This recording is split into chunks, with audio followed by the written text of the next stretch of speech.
Still is good. Oh, I love your like early 2000s looking loading screen. Like this would definitely be on like MySpace or something. Thank you.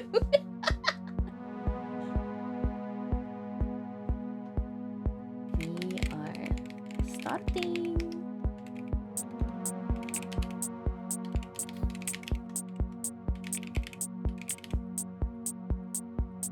I already want to like ask you questions about you and your life, but we gotta wait. Yeah. Alright, so you don't care about the Muskrat app, just the butterfly one, right? Correct. Alright, I'll link you that one.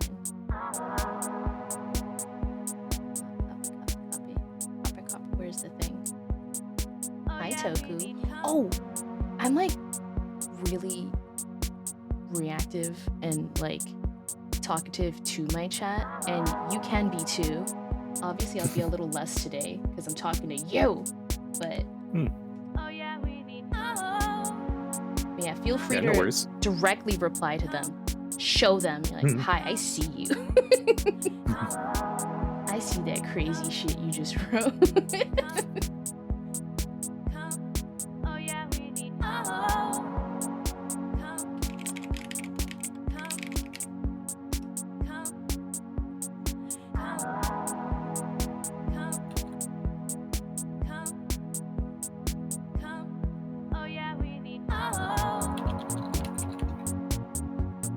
Do you ever get DMs and people are like, hi, can I ask you a question? And you're like, what do I, yes? No, just do it? Yes. It's like just ask it. You don't need to, you already did. Yeah, right. Hi Lars, hi Scribbler. Don't bring up the tea swallowing. Don't embarrass me in front of our guests. Is that not how you're supposed to drink tea? Swallowing it? Yeah, the tea, that's right, the tea, definitely not teeth. Definitely. Oh, teeth, I see. Well, I hear it's got a lot of calcium. You know, you're so right. I was embarrassed, but maybe you would be a supporter in the teeth swallowing. I'm absolutely, I'm a bard. Hello. Always happy to support. Hi Parts, hi Deidre. Hi Simone, hi Monkey.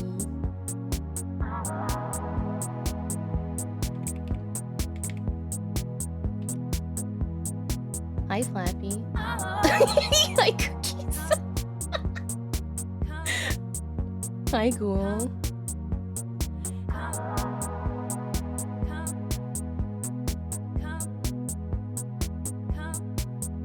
Are we still talking about the teeth swallowing? Can't we just drink the tooth tea instead? Amazing. It's really funny. Sometimes when I'm solo,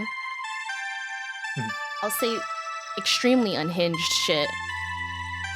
And then when I realize there's like another person in real time who can react to it, I'm like, oh, was that too crazy? I've seen so much in my time on this earth. Nothing could faze me, or rather, few things could faze me.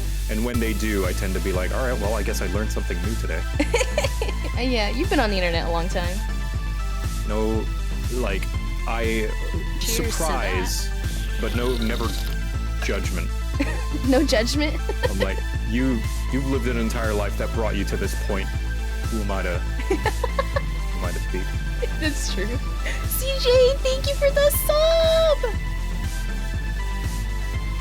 Did I change the sound alerts? I did. Okay.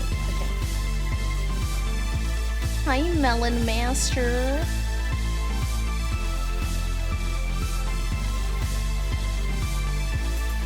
How many times does someone tell you, oh my god, I'm such a big fan? Well, when they recognize me and know who I am, a lot. But, you know, when I go outside and go to the grocery store, and it's a lot of strangers. Wait, do you get recognized at the grocery store? No, of course not. Hi, Latchkey. Oh my god, Kira, I'm such a big fan. Have you been recognized like at a random, just like not convention place? No. No. No. I don't think I'm that famous yet. Hey, you never know. It's not about fame, as I've understood. Sometimes it's just the most obscure, unexpected places that you'll just randomly note someone, be like, oh, it's you. Welcome. You are now a Dino Pack Nuggie. True. Hide your caw. Your ass is fat and your smile is fatter. Please enjoy the free follower emotes. Hi, Ginger Ale Pale. Hi, Latchkey. Melon Master, I said that in my head. And I was like, oh, I see. You're trying to get me to meow. I see. Hi, Lunker. You could just tell me to meow, or you could ask nicely. Alright. Oh yeah, it's time! Wait, no one's told you to meow? No, I mean, I don't need someone to tell me to meow, because meow is how I call my partner. Oh. Whenever we're in the other room. It's kind of like a Marco Polo thing. Meow. Yes. Hello. Oh my god! Hi! Welcome, everyone! It is I, Kira P _Raptor Girl, and today our guest is Joker! Oh dang, you got a whole like voice modulator and everything. That's right! I did tell you I was loud. I am loud, gassy, and chaotic. How about you? I have been called chill, which I think is the nice way to say boring and quiet. What the heck? I feel like this is, are you a glass half empty kind of person? Welcome. I am the kind of person who doesn't believe that as a good measure of how optimistic you are. What the? Also, we just got raided. I am a... Oh, hello. What are you? I am an analyzer who likes to dig. It's not that deep. Maybe I like digging. Huh? Grab a shovel or go away. Oh my god. It's time. Get big. Get big. Oh, get big? Okay. Get big. Mano, thank you for the raid! Welcome. Raiders, welcome, everyone. Wimster, thank you for the follow. Your ass is fat and your smile is fatter. Please enjoy the free follower emotes. I am Kira P. We are doing our monthly talk show on the rocks! And our guest is Joker! Hello, I'm the guy who stares at gay people. Wait, I stare at gay people. I see you all. Why are y'all like this? I'm trying to be a professional, CJ. Thank you for streaking, CBDT and Latchkey. Oh my god. Wait, I'm gay. Yay! Welcome! Now Joe Cat and I... That's why we can see you. Yes, now we'll stare at you. Guys, please go check out our raider, Matto. I would say Matto is also chill and fantastic and interesting and hilarious, just like you. Oh, thanks. Why you do this to me, Matto? Get it out. Get all the redeems out of the way now. Do it now. Oh wait, let me check. What redeems are available? Maybe I should check that. A Dino Pack Nuggie. Oh my god, thank you, Munaka Care. You're a dope ass, fat ass, badass motherfucker. Enjoy the free flow emotes. How dare you, Herple? I'm turning these things off. I'm trying to conduct a talk show here. You get stitched for 1 minute and 1 minute only. But Hama means family. Okay, I'm going through my redeems really quick. I'm so sorry.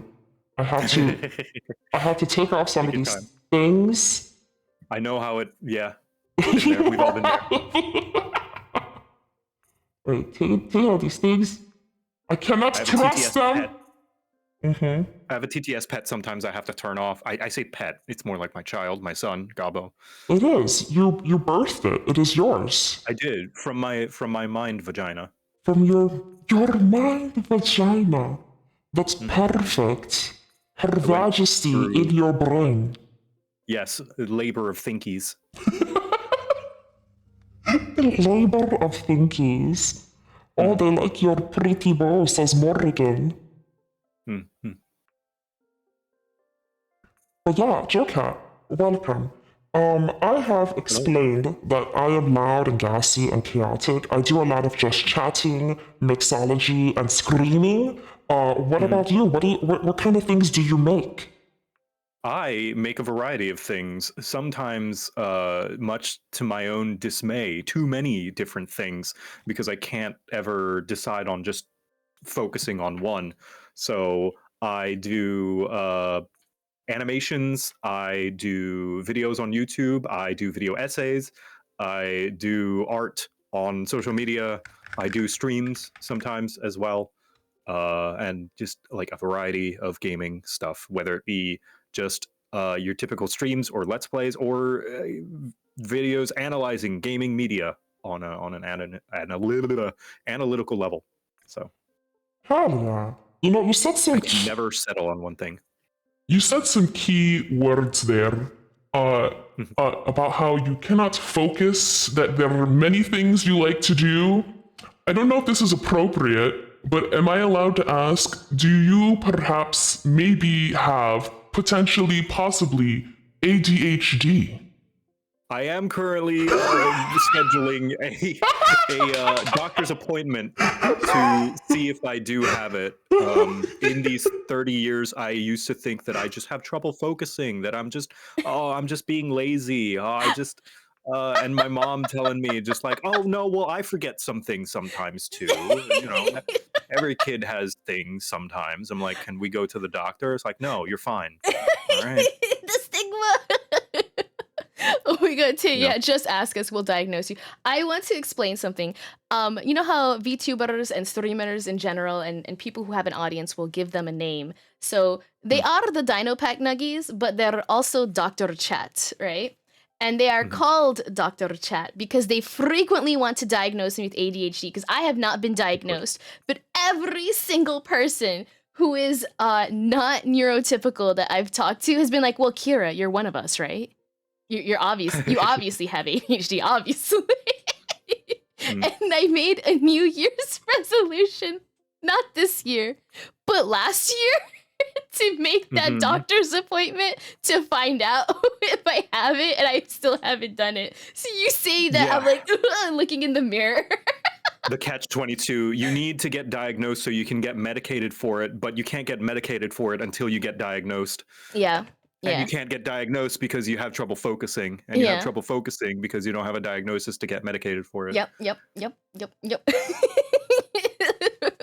Relatable. The doctor's equivalent of losing your glasses. I need to find my glasses, but I can't see. If only I had my glasses so I could see.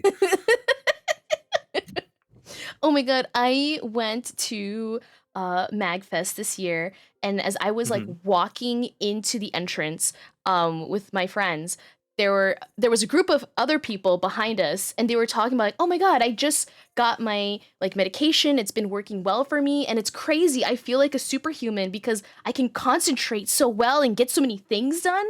Like I wish I had gotten on medication sooner for my ADHD.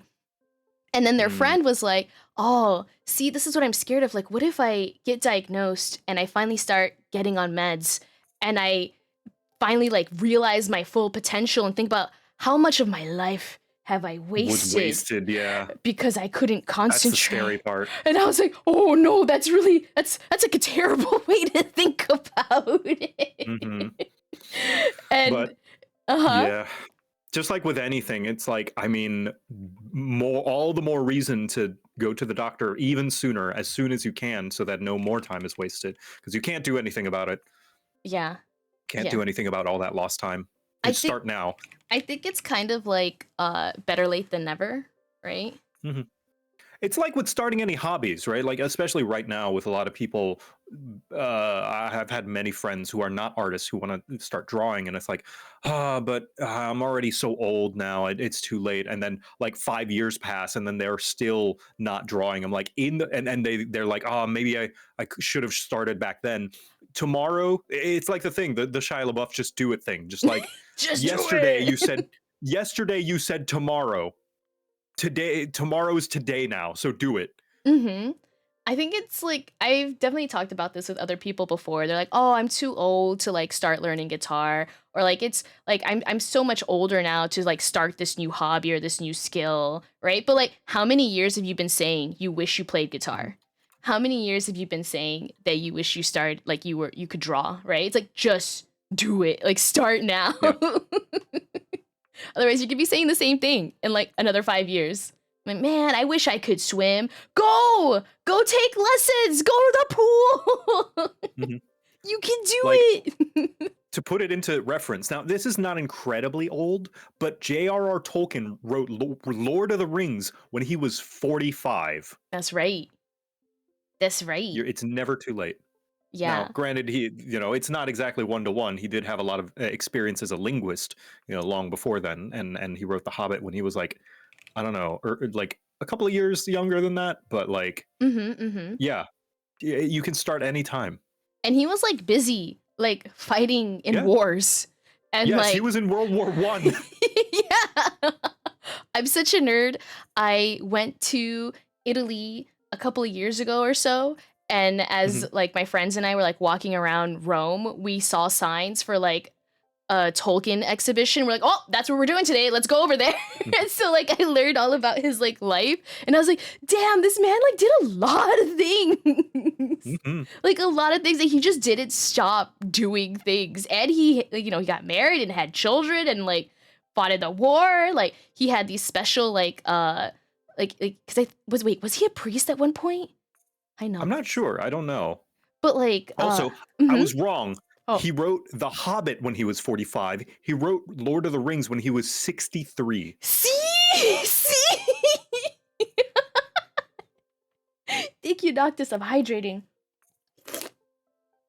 High tea time, Jess. Actually, that could also be wrong. The internet search system is broken because of stupid AI stuff. It So really take what I say is.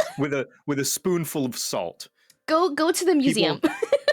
Yeah, go to the museum instead. That's more of a secondary source rather than a quadriary Right? one. Exactly, Faye Jenny. It's never too old to start new hobbies. Yeah, because like I feel like I pick up new things all the time. I actually like really want to get my bartending license one day, Mm. and I keep pushing it off because it's like I'm gonna have to take a week off and like do like a Monday to Friday, like full work days of just like bartending. And I keep pushing it off. I'm like, I'm doing that thing. I'm doing that thing where it's like, oh, not now, maybe later. Not now, maybe later. I'm like, I gotta do it now. So before the end of the year, I shall do it. Mhm. Yeah. But yeah, I am going to. Nut. No, stop! How dare you! How dare you! The fucking timing. Oh my god. Oh my god. Help me, guys. Okay, so if you are new here and you don't know how this monthly talk show works, it happens monthly. We have a guest. It's about 3 hours, right? And we start with interview questions. Then halfway through, I will make a cocktail based on our guest, Joe Cat, and then we'll play a drinking game at the end. So let's see. Let me grab a question. Oh, if We we're gonna be can- here, let me get comfortable. Hold on. There we go. Yeah. Very good. There we are. So, many people know you for your YouTube portfolio. This person asks, "Hi, very simple question. How did you get into animation as a hobby, Joe Cat?" Oh, geez. It's been so long that like Welcome. You are now don't a even Dino Pack remember. Nuggie. because I started so young, right? Like where do you count it as starting when I've been drawing my whole life? I don't know if I've been animating my whole life. I don't know when the first instance of me grabbing a notepad and doing little flip book stuff was. Yeah, that would count, right? That would count. Yeah. That's the first animation. All right, so you came out of the Right. womb, you grabbed a pencil and a notepad. Immediately. Yep. It was your Ah, calling. man. I mean, I've always had so vaguely, roughly, since I was a kid, like sub 10 years old. At some point, I just loved watching animated movies. Disney movies, Land Before Time, uh, Cartoon Network. I watched a lot of Cartoon Network growing up, and just had a fascination and enjoyment with animation, and realizing this is going to be a running theme with a lot of the things that I do. A lot of my Mm-hmm. hobbies is I realizing a human made this. I'm a Mm-hmm. human. Mm-hmm. I That means I have the potential to do this too, and just like going and just starting with it and just being like just with whatever limited tools that I had, Mm-hmm. uh Mm-hmm. and just going from there. So I got into it because I saw that it was a thing that people could do, and so I decided to do it because I wanted to make my own stuff. Mm-hmm. uh, Mm-hmm. yeah. Another running theme about a lot of the hobbies that I'm into is every now and then there's just a very specific kind of thing in that hobby that I want to exist that doesn't already exist, so I make it exist. That's true. That's Mm, really true. yeah. Also, thank you so much, Phoenix, and hi, Bibu, Nox.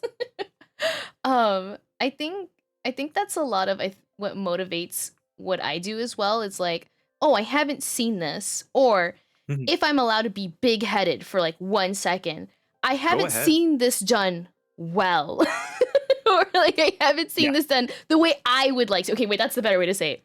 The way I would like it Mhm. seen done. And so like I'm like, okay, I want to do this, but I'm gonna do this Yeah. my way, in my style, you know? Yeah. Yeah. Yeah, it's like fine, I'll do it myself. Yeah. Oh my god. I am going to find another. There's some really good questions in here, and I feel like there's like a progression, and that one's a good starter. Where Mm, was there? Was there like another animation related one? There was one about your videos. Yeah, okay, I found it. Here we go. okay. Joe Cat. What video or what vid or series have you enjoyed working on the most? This is an interesting one. Usually people ask which one I'm proudest of because the ones I'm proudest of versus the ones that I enjoyed making are very different. Oh, Uh, I feel like they would be one and the same. no, like just because, like as an example, one of my Mm-hmm. proudest videos, of course, is my Japan video. Mm-hmm. That one Mm-hmm. was it's still probably my best video for now. Like maybe I'll surpass it one day, but Mm-hmm. like I'm very proud of it. I'm glad that that was sort of my comeback video after my hiatus, Mm-hmm. and it's got a very strong personal significance to me because it's also the video where my wife proposed to me.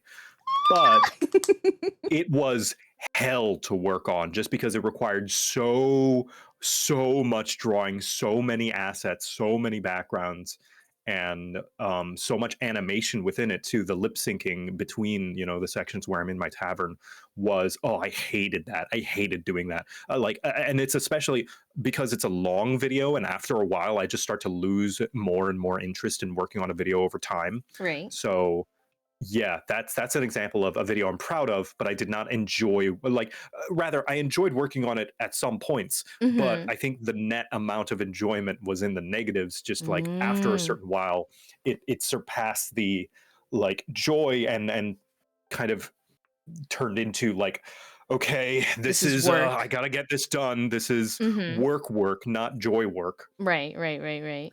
Makes But the sense. one I enjoyed working on the most, hmm. I really liked Three Kobolds in a Trench Coat. That's one that I am proud of and enjoyed making. I wouldn't say I'm much of a singer. Like I can hold a tune. I consider myself fairly musical in the sense where I can keep a beat, I can hold a tune, but I've Mm-hmm. never been like actually officially or professionally trained to sing. Right, right, And right. I this is not me being humble. This is not me Mm-hmm. putting myself down. I consider my singing voice to be below average. Like Mm. because of the fact that I've not been trained. But Right. it's fun and I enjoy doing it every now and then when I can see that I can do it well. And I enjoyed doing that a lot. It makes me want to do more music things, and not just covers. Like most VTubers do covers of lots of songs. Yeah. I don't think I could do that. I am not. That's what I mean by I'm not much of a singer. Is I would not want to do many covers. I would not want to do many original songs. If I did, they would be instrumental. It would not have a lot of vocals to it. But Fair, I enjoyed fair. that one. Uh, let's see. I always enjoy being able to animate short things. So, Mm-hmm. things like the sub 1 minute like Gabo animations, like what is he doing? Gabo, no, look out for those stairs. Yeah, Uh, like really Joe Cat cute. roast a viewer. Yeah, Mhm, Joe Cat mhm. roast a viewer in Final Fantasy 14. That was kind of fun. Every time Halloween ends. Um, the short animations, I like doing those a lot. Right.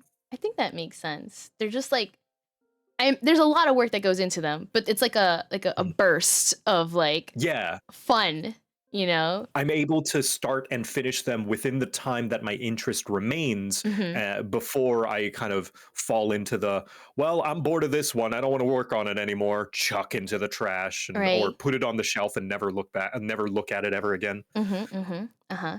As Yeah, I'll work someone on it for like 1 to 2 days, and that's like the max amount of time that I have the interest to work on a video. mhm, mhm. As the undiagnosed ADHD may be telling you. Yeah, of course. No, I feel that way a lot. There are a lot of projects like if they're short and quick and easy to do and they're like a lot of fun, I'm like so about it. As soon as like Mhm, there's a task that has to be done like offline and it takes a mhm, while. So like I think I became a streamer because I enjoy the live medium so much more. I used to mhm. do YouTube um and I enjoyed performing. Like I enjoy acting, I enjoy being a comedian, I enjoy like talking, I never shut the fuck up, you know? Like that stuff's fun, right? Cosplay, like all that kind of stuff is really fun for me. Um and then as soon as I sat down at the laptop to like edit, I was like Mm, I want to die. yeah, This because is not fun. streaming has that instant gratification, right? Where it's Yes. like it's live, you get to the audience interaction and reaction instantly, like in real time, and there's Mhm. something satisfying about that. Yeah, yeah, Even if yeah. the production value overall is lower or can be lower, there is definitely a lot of potential in streaming to make it just as, if not more impressive True. than an edited down video. Right, right, right, right, right. And you can also always stream live with the purpose in mind, like the intent that you want to turn it into a video later. So like then you Hmm. can like jazz it up Yeah. afterwards. So, Ooh, on that note, oh another yes. thing that I enjoyed working on, not necessarily a video, but like overlays that I did a couple of years ago as Final Fantasy 14, the MMO that I play all the time, Yeah. as it was kind of starting to, the hype train rolling for Endwalker, the Endwalker expansion coming, Mhm. I did a new game plus playthrough of the main story quest because you can do that as Mhm. to kind of catch people up and refresh my own memory as to the story leading up to that point. And I made a bunch of these overlays to play. Like whenever a character named Estinian came on the screen, I had a little like title card come on going, Estinian, he's Yuzuru Takun, that. And I made a It's so bunch of those cute. things. Yeah, I made a bunch of them for different characters for different situations, and those were a lot of fun because I would just be able to crank them out in an evening for the next stream, and I just got a bunch of ideas, Mhm. especially for Shadowbringers. I had a bunch of overlays for Shadowbringers because that's my favorite expansion. So I had a lot of fun with that because again, it was a short burst. I could do it in an evening quickly, and then have it be a part of the stream and have people view it. Uh, Again, instant gratification. Mhm. Mhm. Mhm. I totally get it. I totally get it. I would have so much fun in the moment making a video and recording it and like I did like IRL stuff like I wasn't a VTuber then, right? And like, putting on a Mhm. cool costume or whatever and like cuz I did booktube. I will never ever reveal the name of my Mhm. channel that I had. I'm pretty sure I unpublished everything or like, like I don't remember if I deleted it or not. It's abandoned. It's an abandoned project. Cheers to that. Thank Mm. you so much, Shale. Um but like I liked all the parts of like, the performance and it's again like the editing would kill the joy Mhm. Yeah. immediately. Oh my god. Most How notably, I do a lot of D&D live plays, Mhm. um, and I love running and playing D&D. I do not like watching D&D. I hate it. It's so boring. That's why I have to have editors for my D&D streams because I can't be asked to watch over my own sessions again. No, I Sucks. totally get it. Okay, it's so funny because like I also really really enjoy D&D. I love playing it. And it's the same thing like sports, right? And I say Mhm. this during a time when sports are being watched a lot right now, right? Mhm. Mhm. And it's like I really enjoy doing the activity. I don't always enjoy watching the activity, right? And Mhm. so like Yeah. I think the only D&D things I like to watch are the ones where they've like changed the way they play for entertainment purposes, right? So Mhm. you're not Yeah. bogged down with all of like the roles and the math and everything, or like they change up the system so there's not as much like dice rolling, right? So it's all You can say about Critical Role. It's okay. yeah. Well, actually, it's not. Oh, it's not. Oh, okay. I've actually never watched Critical Role. I really We could- need to. Mhm. It's is it Adventure Zone? Oh, the Adventure Zone. Yes, the Yeah. McElroy brothers. Yep, yep, Yeah. yep, yep. That's the one I Mhm. listened to for a long time back when I Yes. was a high school teacher and I would drive to work and I would listen to it on the way to Mhm. work and back. Yeah. I Like liked it. everyone likes to. No disrespect to Matt Mercer or the Critical Role crew. Like Hmm. that is very much real D&D that they play, but I would say more accurate to the average D&D is the Adventure Zone. That is more accurate to the kind of D&D you will probably play. Mm-hmm. Mm-hmm. I think they edited it in a way that even the parts where there's like the dice rolling, like the father will be like, which one's Yeah, the D6 again? It's the regular ass dice, dad. Yeah, they definitely cut down for pacing purposes, but yeah, like in terms of tone and silliness and like production value, that is more akin to the average D&D game compared to Critical Role, which is, you know, professional voice actors and actors and Yeah. plot lines and multiple writers potentially even. I don't know if Matt Mercer has consultants on writing his story, but like all the same, it is high production value. Yeah. Yeah. Yeah. Yeah. And like I know it's very popular, so it's probably very, very good. I like what is it? Vox Machina, the Vox show. Machina, yes, their first campaign. It's Yeah. so good. Again, I've never listened to or watched Critical Role, but I really enjoyed the show, and you could tell through it that like, oh, this was like a game that people were playing because these characters are exactly the kind of characters like any regular person would play in D&D because there's always like really like dramatic backstory, right? But then they're Mhm. making like dick jokes, like Yeah. so it's like I do Mhm. like it. The door lock picking Mhm. scene. I mean, all of it is so good. All of it is so Mhm. good. Oh my Have you tried using the doorknob? it's so good. It's so real. And I have such like trashy like 13-year-old boy humor, so it like appeals to me a lot in that respect. Mhm. Oh my god, I love D&D. Wait, so you are a bard. Welcome. You are Britannica, now a thank you. Dino Pack Nuggie. So is that your Hey, favorite? Brat. You know Brat? Brad, yeah, Brad is a very good friend of mine. A cool mutual, wonderful art. On the risque side, for those of you who are interested or not interested in that, absolutely follow her art. It's fantastic. If you're into that, if you're Ooh. not, if you're like, oh no, titties, that's just like be wary. Oh my god, wait, there's actually a really great question to lead into this. Uh-huh. Joe Cat, who is your favorite character you've played as in a game or campaign? Asked me a couple of years ago, and it definitely would have still been Storig, who is a half orc bard, and one of the reasons why I love the class today. But as of now, I am thoroughly enjoying a campaign that you can watch, the audience, uh, in Dan Jones and Dragons, being run by Dan Jones, cause I'm Dan Jones, wonderful artist, cool friend. Um, his name is Gelnek. He is a goblin. He started out as a goblin bard because I keep making too many goblins and too many bards. Mm-hmm. And he is a warrior from a warrior tribe of goblins that always send new kind of. They have a sort of ritual, sort of rite of passage into adulthood where you go out into the world on pilgrimage to get stronger, get smarter, gain more worldly knowledge, and then come back and fight the previous pilgrim. And then if you beat them, you're welcome back into the tribe. Oh. And he prays to a sort of war god, but he uses a drum a war drum Mhm. to inspire his allies and uh, make them go into battle with a song in their heart and a tune to their step as they batter in the enemies and spill blood for Aether the Breaker. May he Mhm. ever reign on the mountain.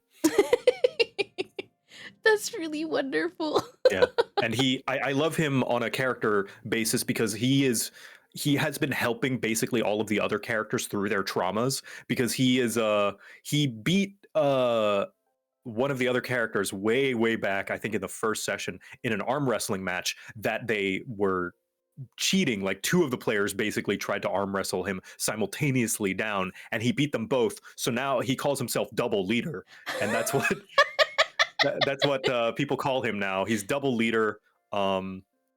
And of course, I don't treat it leader in the sense where I take control of every situation. I, as a Mhm. player, try to, of course, let the other players have their time in the spotlight as Mhm. well. But he very much feels as though this is his tribe as well, and he is going to look after them and make sure that they are fighting fit, which also means helping them fight their battles internally as well. Like his whole war god praising and going into battle for glory also goes as far as the inner battles as well. So he very much checks up on people. There's a rogue that is very kind of like, I don't actually like anyone. I like to do things alone, and The I'm a edgelord. killer and stuff. And Gelnick is like, no, you like our party, don't you, Morenthal? That's why you could have left any time. Let's unpack that. But like, of course, in his typical, maybe less more like rude in how he would say it. Right. But yeah, but he was a bard. I've changed him over to cleric instead so Oh. that he can heal.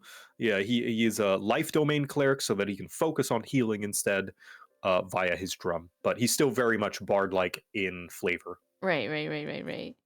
I love bards. I was like, wait a minute, bards can heal too. Maybe not as effective. Bards can. Yeah, but the yeah. double-edged sword about bards is they can do a little bit of just about everything, but Mhm. they'll never really excel at doing any one thing extremely good. What are you So- talking about? They have all the Riz. That is a stereotype of which unfortunately I have perpetuated. Anyone can have Riz. Riz is just charisma, and anyone can be high in charisma, not just the bard. That's true. I am definitely like, I feel like I fit a lot of like stereotypes, like because I love playing bard. I'll play rogue here and there, but I generally love Mhm. bard. I have a ukulele, I have a kazoo, I Yeah. bring all of my little instruments with me. I definitely try to sleep with all of the characters that I can. Mhm. I think I did this one Humblewood campaign where I was a Humblewood. a bird, and Mhm, I mhm. definitely, like, everywhere we went, I would try to sleep with the other furries, and my Mhm. DM got so tired of me doing it once because she was like, "Okay, all right, Kira, just roll a like, a D4, and let's see how many of these, like, people at the bar you take back home with you." And I did, and I got yeah. a 3, and I was like, yes. Good DM. That's Yeah. a good DM. Yeah. Like, she still let me do the things that I wanted to do. Mhm. Well, yeah, thank you But for it made you roll streaking. for it. And so, like, Also, yeah. Mm-hmm. shout out to Humblewood. If you ever wanted to play as a cute little woodland creature, Humblewood, fantastic supplement. I love that one so much. It was so much fun. It's just everything. It's Jackie! Hey, hello. Get big. That's a really cool little notif thing. You'll have to teach me how to do it where like shows how many raiders are in. That's really neat. I will share everything. I don't gatekeep. Bigger than me, Showcat. Bigger. Bigger, Oh, okay. bigger. Bigger. Welcome, Bigger. Jackie! Perfect. Bigger than ever before, Showcat! Oh my god, Jackie, hope you had a wonderful stream. Thank you so much for raiding in. Welcome. If you look really close into the pupil, you will see me. Hold on, everybody close your eyes. Close your eyes. Okay, if you look really, really close into the pupil, you will see me. Oh, I don't have shoes on. Okay, here we go. But yeah, hi, I'm Kira P underscore Raptor Girl. I'm loud, gassy, and chaotic, and we are here for our monthly talk show on the rocks. And our guest is Joe Cat! Joe Cat, Hello, tell the I'm people about judging- you. Yes, hello, I'm Joe Cat. You may find me at Frost Prime. I play Slay the Spire 2, and I'm currently judging your card picks right now. Really? You're gonna pick Rage? Or what's that card where it like costs 0 on the Ironclad and it like adds a copy of the card into your hand? It's like a attack card. I hate that card. That card sucks. Anyway. Oh my god, thank you so much for the ring. You guys, please go check out Jackie, because follows are free. Oh my god. But yeah, welcome. Oh my god, hi Dr. Hidaka. Welcome. Hi Ranklin. Welcome. What were we talking about? Bards. And I think it leads really nicely into the next question. Joe Cat, what made you decide to become a VTuber after years of making YouTube content? And what is your favorite thing about being part of the VTuber community? So when I made my videos, a lot of the time I didn't really put my face anywhere. Like I didn't see much of a point.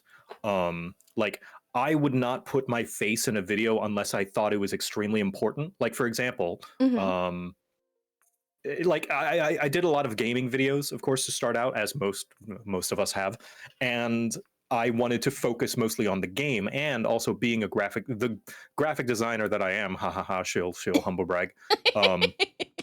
I liked recreating the UI and heads-up display and menu stuff in the games and implement that into my videos editing. Most notably, one of my prouder videos is my overly edited Persona 5 videos, where I play a little bit of Persona 5, at least the first, what's it called? The first palace, I think it's called. Yeah, the first palace. And I recreated essentially the UI in the game, and Persona 5 has a beautiful, very stylistic UI. Yeah. And I was very proud of it, that I made like little subtitle cards that looked like the little speech bubbles in the game myself. Like I handmade those myself in Illustrator and stuff like that. And because of that, I consider myself a very visual person, and sometimes I would put little avatars, little drawings of me to represent me in my videos or in my kind of branding stuff, like on profile pictures and backgrounds and stuff. And so to me, VTuber was sort of just a natural extension of that. Like it felt like a natural progression, going from having a little visual drawing or animation of me on screen to a live one that I can use for live streaming. Because before having a VTuber model, I didn't show my face on webcam or anything, Right. With the same idea of like, I don't see the reason to. It's not important to see my face. Right. But I'll put a little visual representation. So having a VTuber model just felt like the natural progression of that. As for my favorite thing about being the VTuber community, is that just that simple thing is such an easy way for people to almost like flag, like, hey, I have this interest, and just an easy way to note who else maybe I like to use this phrase, my people, our Yes. people. It's like, those are my people, that they're more likely, not always, but, and of course you got to know someone before you can know if you gel well with them or not. True. But like, more likely to be like, oh, this is a person that I would probably maybe have shared interests with. Get along with, I guess we'll see. But it's an easy flag to note. And Right. so, because in this day and age, in a post-COVID world where social media is very prominent, and not that I was all that good at meeting people before having a platform, it really does help make it easier to meet people, I think. I think it's the word community is thrown around a lot, and I feel as though sometimes not really meaning what it means and using it as a sort of a conglomerate hive mind, but really in the Mm-hmm. sense of community, in the sense of finding people who have some things in common. I think Right. that's great because like uh, this is, I don't know how hot a take this is, Okay. but there is nothing fundamentally or foundationally different about streaming with a VTuber model than streaming normally. It's just a sort of extra medium to tack on that. It's just a presentation. It's just a form of presentation that some may choose or not. So like a lot of the times these questions about like, oh, VTubing versus regular streaming, it's like there's not that much difference, you know? Mm-hmm. It's just Mm-hmm. a presentation difference, really. Yeah. So yeah. I But don't I it's don't a think that's a presentational hot difference take. that yeah, yeah. I never know what's a hot take anymore nowadays. Like someone will say hot take, and I'm like, that is the coldest take. That is a thing ever. We all agree with that. What do you mean? I'm trying to remember. I think like I said something about like someone asked me what's your hottest take, and I said something about like maybe you shouldn't post online every single thing that you think and you should get a diary instead. And they're like, "Oh shit, that's Right? a hot take." I was like, I just thought that Is was it? uh That's uh common sense. yeah, a sensible, mature way to handle your feelings, especially if putting them out there publicly could harm your public image, especially if you treat this as a job and not just a hobby. You Hmm. know? Yeah. Yeah. Yeah, So too yeah. shed is my diary. But yeah, I think you're right though. Like it definitely is a community. It's kind of like there's like a lot of circles that kind of have some overlap, right? Like so VTuber, anime fan, furry, queer, right? So like Mhm. generally as you enter into the VTuber space and like these are your jams, right? Like you're gonna Mhm. find people who will share similar interests and then could potentially like Yeah. become friends and stuff like that. And I don't know why. One thing that I will say that is unique to VTubers is I don't know why that. Here, let me lay some foundations first. So All right. bear with me. All right. Uh, Kira, would you say I am more of I am relatively a larger content creator? Yes. It was. Yes. So Mhm, mhm. no, you finish first. Oh, okay. I was gonna say I was talking to my friend who's a normie. She does Mhm. not live online. She has trouble I understanding how envy to her. use Discord. Right? Mhm. And I told her, I was like, oh yeah, I'm really excited. I'm gonna be interviewing Joe Cat on my stream tomorrow. And she's like, oh cool, who is that? And I was like, oh, Mhm. he's a guy, he makes like videos, like like they were called like, like Crap Guide to D&D, Crap Guide to Monster Hunter, Crap Guide to Final Fantasy, like, some fun music things, fun goblin things. You would totally like him because we're D&D nerds, right? Like we like that Mhm. kind of stuff. She's like, oh, cool. And so I was like, yeah, let me show you a video. And then I never look specifically at numbers. And I was like, oh man, yeah, this guy has 1.23 million subscribers. Oh, okay, now I have anxiety. I was not that anxious before, but now I am. And I was like, oh, Right. let's look at Twitch. So Oh yeah, big number two. Okay, just yeah. a little So perspective. yeah, and I have my own feelings on that, but like, so Mhm. you would say that I'm a larger creator, but Yes. for some reason, I feel as though most large creators I will vouch for also feel this way that it's like it doesn't matter. Like after a certain point, the numbers don't matter, and we're all just people. We're all just kind of doing our own thing. Mhm. Mhm. With a few notable exceptions, of course, there are definitely some channels who are like high production, and it's like they clearly have a massive budget. Yeah. Um, but like for the most part, channels who have like a small team of like up to 5 people maybe are still very, very much normal people like you and me. Mhm. Um, Mhm. and like for some reason, I don't know why that for better or for worse, with VTubers, it feels as though it even matters even less. Like this connective tissue of having a model custom, especially models that are very specifically customized to one's and personalized to one's preferences and stuff like that to really showcase your personality. It Right. flattens that kind of divide even more. And Mm. again, like I said, for better or for worse, there are some good things that come from it, and there are some not so good things. You know, with many things about being so interconnected with so many people online, it has its own downsides and side effects. And why so many famous people will sometimes be like, "I wish I wasn't famous," or like, "I wish I knew less." But what it does mean is that it flattens that divide, that kind of like unreachableness. I Mm. feel, and I don't know why I feel as though with VTubers that is even more the case. Mm. But it is an interesting thing, and I do think that it's nice in some ways that I do not feel so unreachable to other VTubers, Mhm. especially ones that do have a nice, impressive model like yours. I would say your model is very impressive, and it bespeaks how much passion you do have for it, and how much you're in it for the love of the game. Because that is one thing. A unfortunate, sad, but very real and common underbelly about being a big content creator is you never know who's just in it to kind of like kickstart their own career and be like, oh, I can get a lot of exposure here. But with VTubers, it's like, and with artists, like Mhm. artists, content creators all over, it's very easy to see who is in it for the passion of it and Yes. who is invested in it, regardless of how big they get, regardless of who they talk to.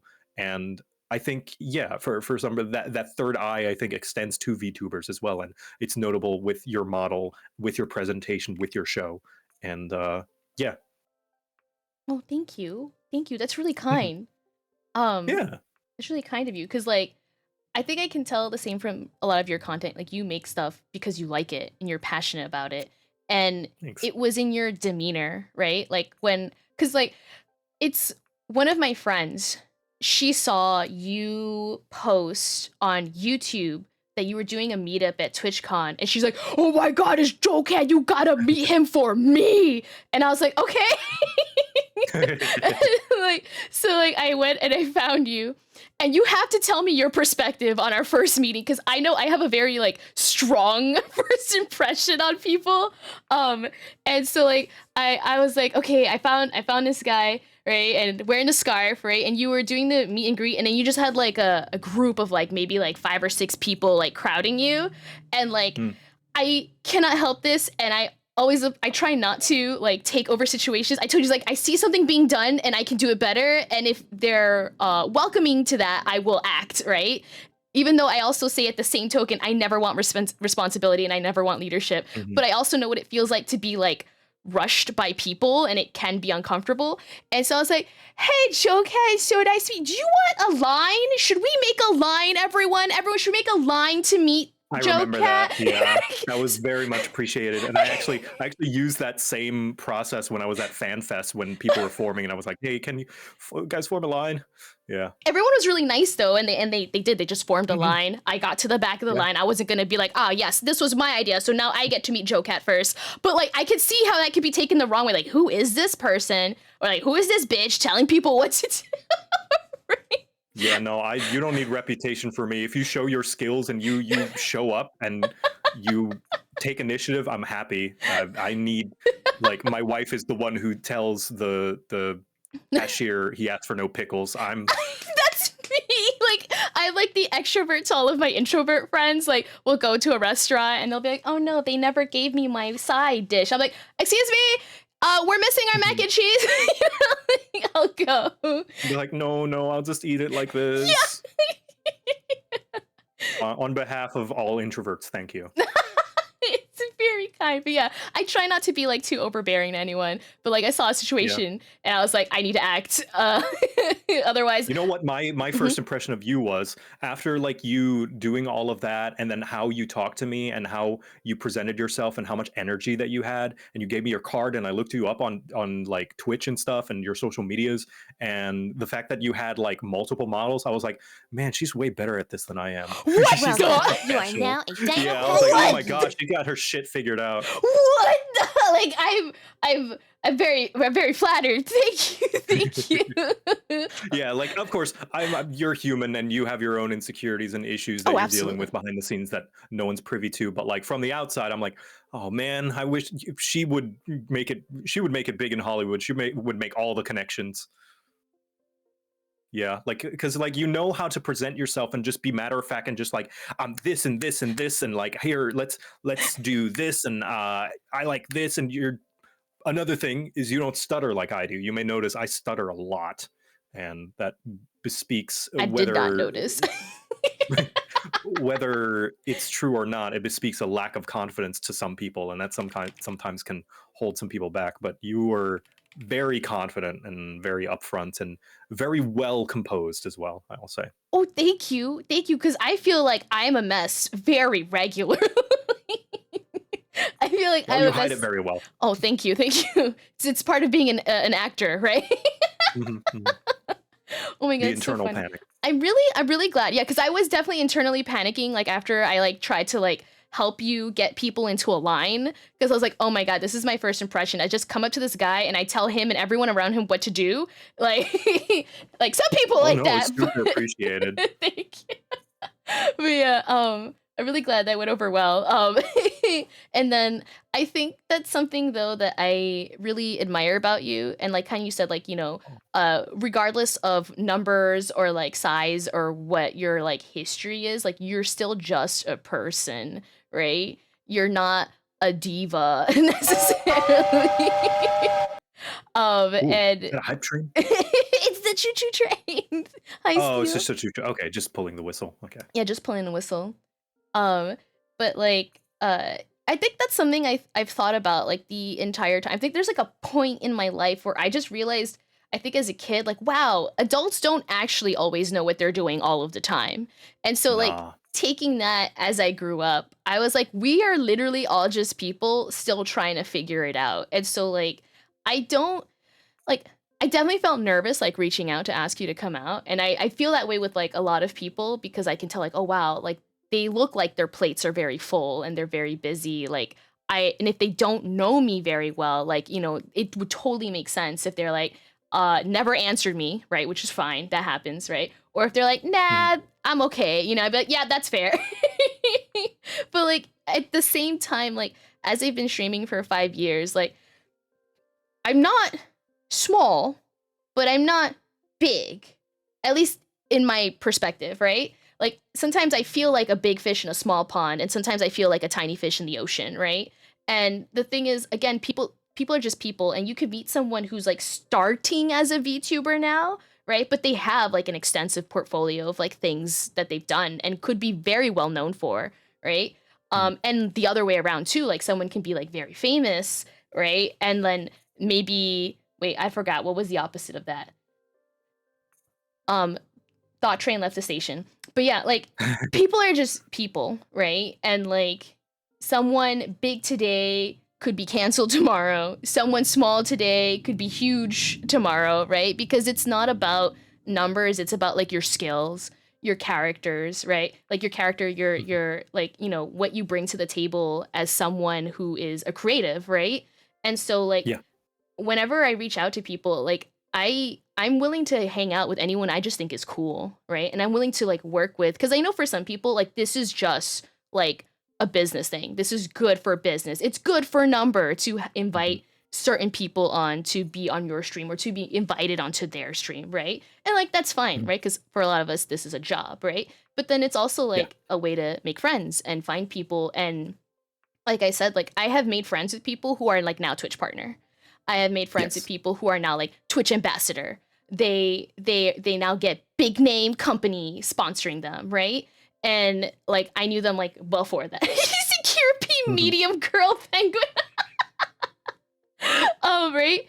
And then I've met really big people who are like very, very nice. And I have met really big people who are definitely divas, right?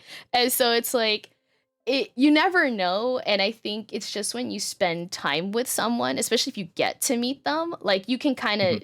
like tell, like, okay, we have good chemistry, or we don't Yeah. have good chemistry, or like you're Yeah. gonna like them or not. I think it's very easy to tell, especially like once you get in a call with them or once you actually meet them in person. And so you just Yes. never know. Hi Mandy, hi More Yeah. Blank. There are definitely exceptions. Like there are a few friends that I have that I've only ever met online, and I can tell like very much like, okay, you're green flags, okay, you're red flags. Yeah, yeah, But like yeah. to Yeah, like it's so true that like I feel the two best ways to get to know someone are one, meeting them IRL, of course, and just having time with them, and two, playing D&D with them. Maybe that one even more so than just meeting them IRL, because D&D requires so much cooperation It does. and humility and Yes. communication Yeah. and being on the same wavelength when it comes to role playing and yes-anding and stuff like that. Mm, It reveals how they play D&D with you, reveals so much about how they handle themselves, how they handle others, how they treat a fictional world, how they treat the work and time that you've put into your character or your world as the DM. It Mm-hmm. reveals a lot about them. So I like playing D&D with people and discovering more about them and knowing if I vibe with them or not. True.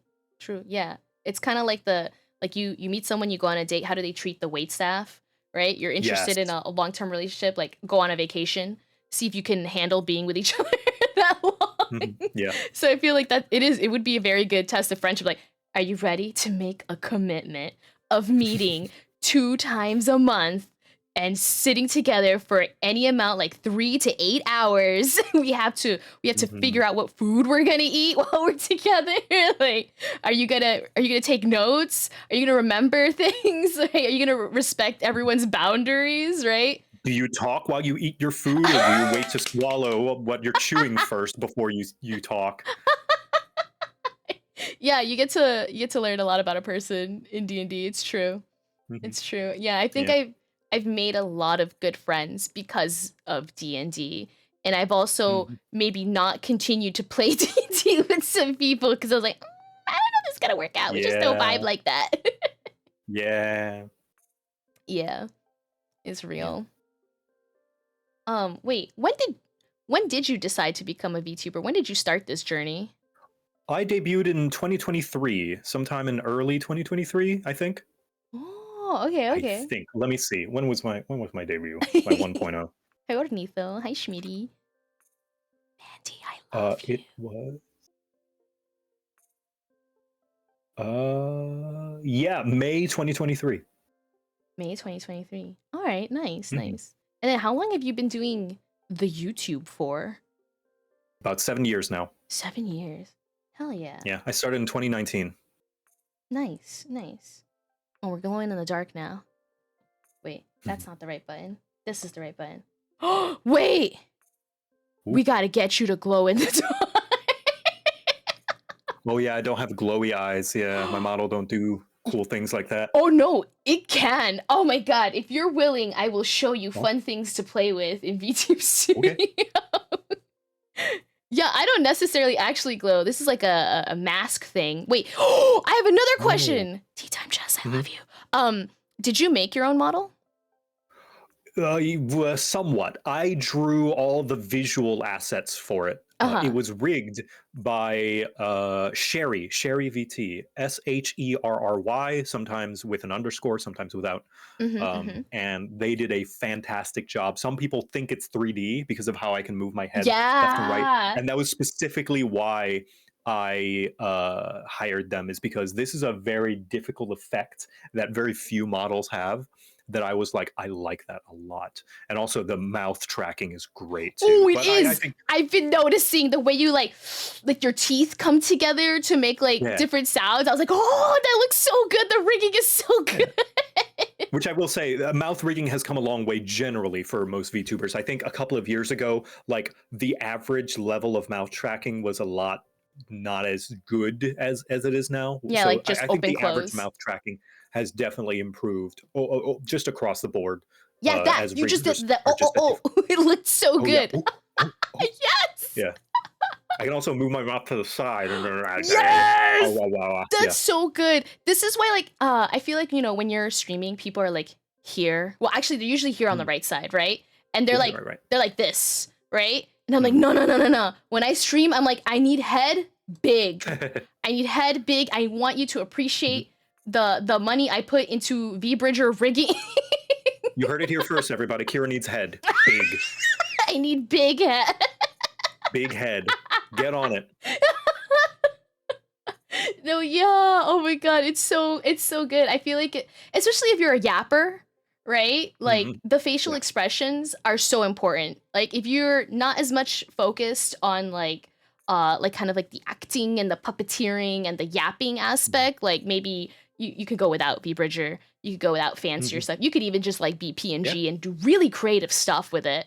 Yeah, in fact, there are some people who have made such cool PNGs that with things that I hadn't even considered that I, even with this very impressive model, sometimes do just want to have a PNG sometimes. Mhm. So I don't have to worry about emoting my face, but also because like there is a certain level of appeal that is lost when you make a VTuber model rigged up like not that it's a bad thing, it's just kind of the nature of swapping mediums. Like you ever see like a 2D animated show or movie and then they jump to 3D and you're like, it's not the same, and it's like it's not as cool, the poses aren't as extreme. In fact, a lot of 3D animation is attempting to Emulate, like 2D? recreate and emulate 2D, yeah, because Mhm. there's so much expression in 2D. But Yeah. yeah, in that similar vein, I sometimes look at a PNG and I'm like, I kind of want a PNG. Like a lot of people have been doing one where like the PNG tuber tracks the mouse, like they look up and down based on where your mouse position is. Yes. And that's really cool. I think every medium has like its pros and cons, especially for whatever you're trying to achieve. Oh my god, we're getting raided! Hello, Mojo. It's Sir Mojo! Oh my god. Joker, get big. Oh yeah, hold on. No. Oh my god, yes! Look at those laces! We're getting feet, baby! Hey, hold on. I can do this too. Hold on. There we go. Socks. Oh my god, socks! We're getting socks, baby! Go for free? For free! Welcome, Sir Mojo! I am Kirapi _ Raptor Girl. I am loud, gassy, and unhinged. This is our monthly talk show on the rocks, and our guest is Joker! Hello.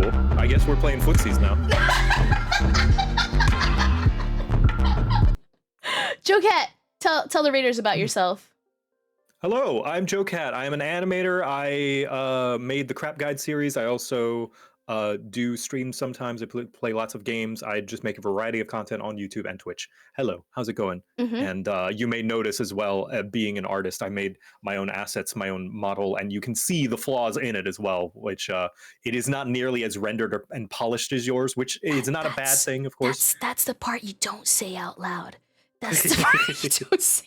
but there's nothing wrong with that. Is my point. I think it's okay to point out if a model has a lot more what the gamers call graphical fidelity, because it's a stylistic choice. In my case, I drew it myself because there's a very specific look that I wanted that I didn't want from not that there's anything wrong with it or bad about it, that there's a certain style that lots of VTuber model artists go for that I do not want for me. And so I just drew it myself. Oh, fair. No, yeah. I like a lot of different art styles, and I like did a lot of research to try to figure out like who would do my humanoid model and who would do like my dinosaur model, and like the styles are definitely very different. But like yeah, they're very stylized, because I don't think I look like most, I don't know, like corpo VTubers, right? Because they also have like a specific look as well, you know? Right. Yeah, there's a lot of variety. Like I remember when Pumpkin Potion really popped off because she's very much like kind of 1940s Betty Boop rubber hose style VTuber. Welcome. Yes. You are now a Dino Pack Nuggie. Yes. I like There's that. a lot of styles, yeah. I like the variety. Thank you, Moo. I feel like even now, because VTubing is a very early on, very young medium right now, I think people are still figuring things out. We are still, I believe, just scratching the surface as I think to so too. kind of what you can do with the medium. Yes. Also, guys, please go check out our raider, Sir Mojo. The Britannians need all the support they can get right now, and follows are free. I'm talking about soccer. I hope you had a really nice stream, Mojo. Thank you so much for raiding in. We're talking about like the pros and cons and the fun parts of like PNG versus Live 2D versus, I would think, even 3D, because you have a 3D model as well. Like you were in VR chat recently, right? I do, yeah. And I am jealous sometimes when I see a really well-rigged 3D model like Rose Doodle. I've been seeing a lot of her shorts in my feed, and her so 3D pretty. models. Yes, her 3D model's fantastic. You want to talk about good mouth tracking? Her mouth tracking is freaking amazing. So phenomenal. Yeah, I really like oh my god, what is the name of the artist? There's like one artist who does 3D and I cannot remember and I feel terrible, but like I think they did Miss Lala's, they did Poffle, Miss Lala's Keiki, another good one. Rainy Renton, anything that particular 3D artist does, like I feel like it just looks so nice, like so like the style is very cohesive. Yeah, Pumpkin Potion also has the 3D. Like there's so many like really fun like 3D models. Horatius, I like Horatius 3D model as well. Yes. It's always so sad whenever there's like someone who's known for doing great models like that, because when you try to hire them, it's like, I'm booked, I'm not taking commissions right now. It's like, Yes. Oh, Shiver J. Is it Shiver J? Oh my god, thank you, Mage Kai. I definitely also reached out to like those 3D. I was like, hello, hi, do you want to do my model? And then they're like, I'm really full. And I'm like, okay, fair. I'm so happy that you're suffering from success. Please keep making that bag. Oh my god. But yeah, there's like really fun stuff. Like I actually use my hands a lot to talk and people never see that because I've live 2D. But like some of the pros of live 2D is like the expressiveness that you can have and just like all of the different like fun toggles you can come up with, especially if like, you're very creative. I am not saying I'm very creative, but like I really enjoy. Yes, look at that. That's so good. What is it like? And just like trying to think of like fun stuff that would be harder to do and to do as like highly defined and stylized in 3D. They all have like their pros and cons. What is it? I think this is my most cursed toggle. All of my arms. Oh. Yeah! This was absolutely like an accident because like I got the model and I started, piloting it and testing out and like putting multiple like toggles on to see if like the other one would disappear, and then like they all stayed. And I told my artist and rigger Yoshino, I was like, we need to fix this, but can we keep it as a toggle? Oh my god. Integrating 3D models into a running interactive game environment would be a fun project. It really would be, because it's kind of like... There are a few, I do know of a few VTubers who do that. Like they'll they'll use their model to like fight raid bosses. So when they literally get raided in Twitch, the other person, if they have a model, I think Dandy Floss does that. Like she's been having other VTubers who have 3D models be like bosses for her model to beat up in like a boss fight style thing, like an RPG style thing. Oh my god, I need to talk to Dandy. I love her. Oh wait, that's right, and she's also 3D. Yeah, everyone's favorite pirate. Let me see. I need to piss, and then... Me too. All right, joint piss break. Go piss, girl. Do you want me to mute your mic while you're gone? I can do it. All right, cool. Then we... Watch, I'm getting smaller and further away. Listen, oh my gosh, here I go. All right, we'll be right back. We'll be right back. We'll be right back. I can't talk right now. I'm making piss.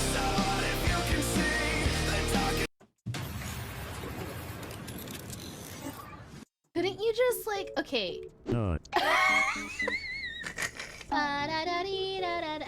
Wait.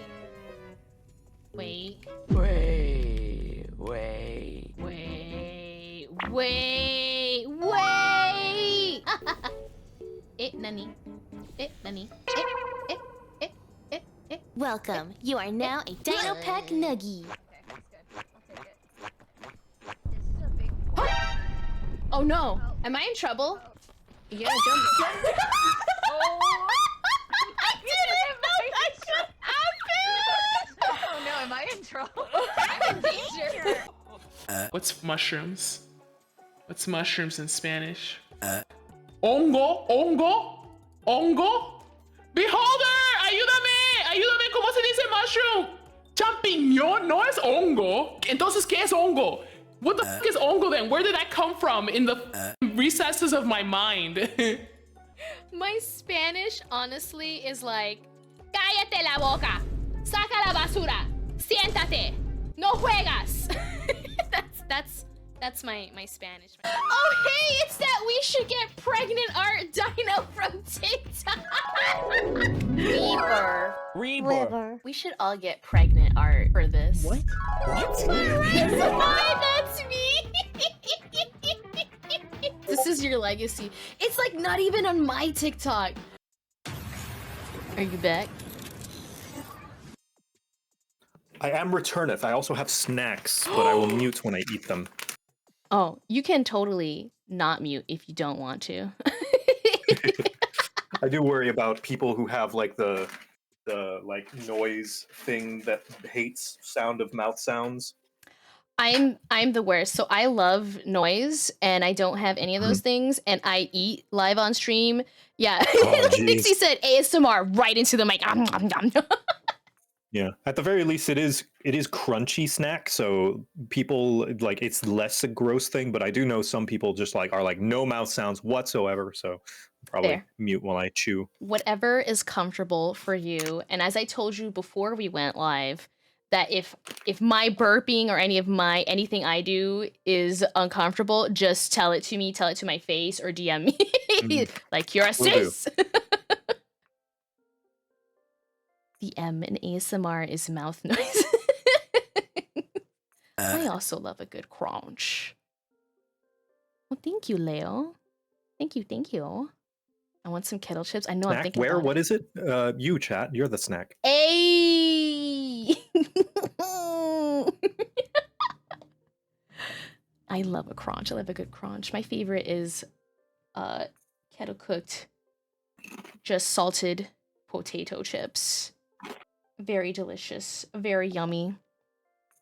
Oh, speaking of snacks, Joe Cat, what is your favorite food? And why is it the Doritos Locos Taco?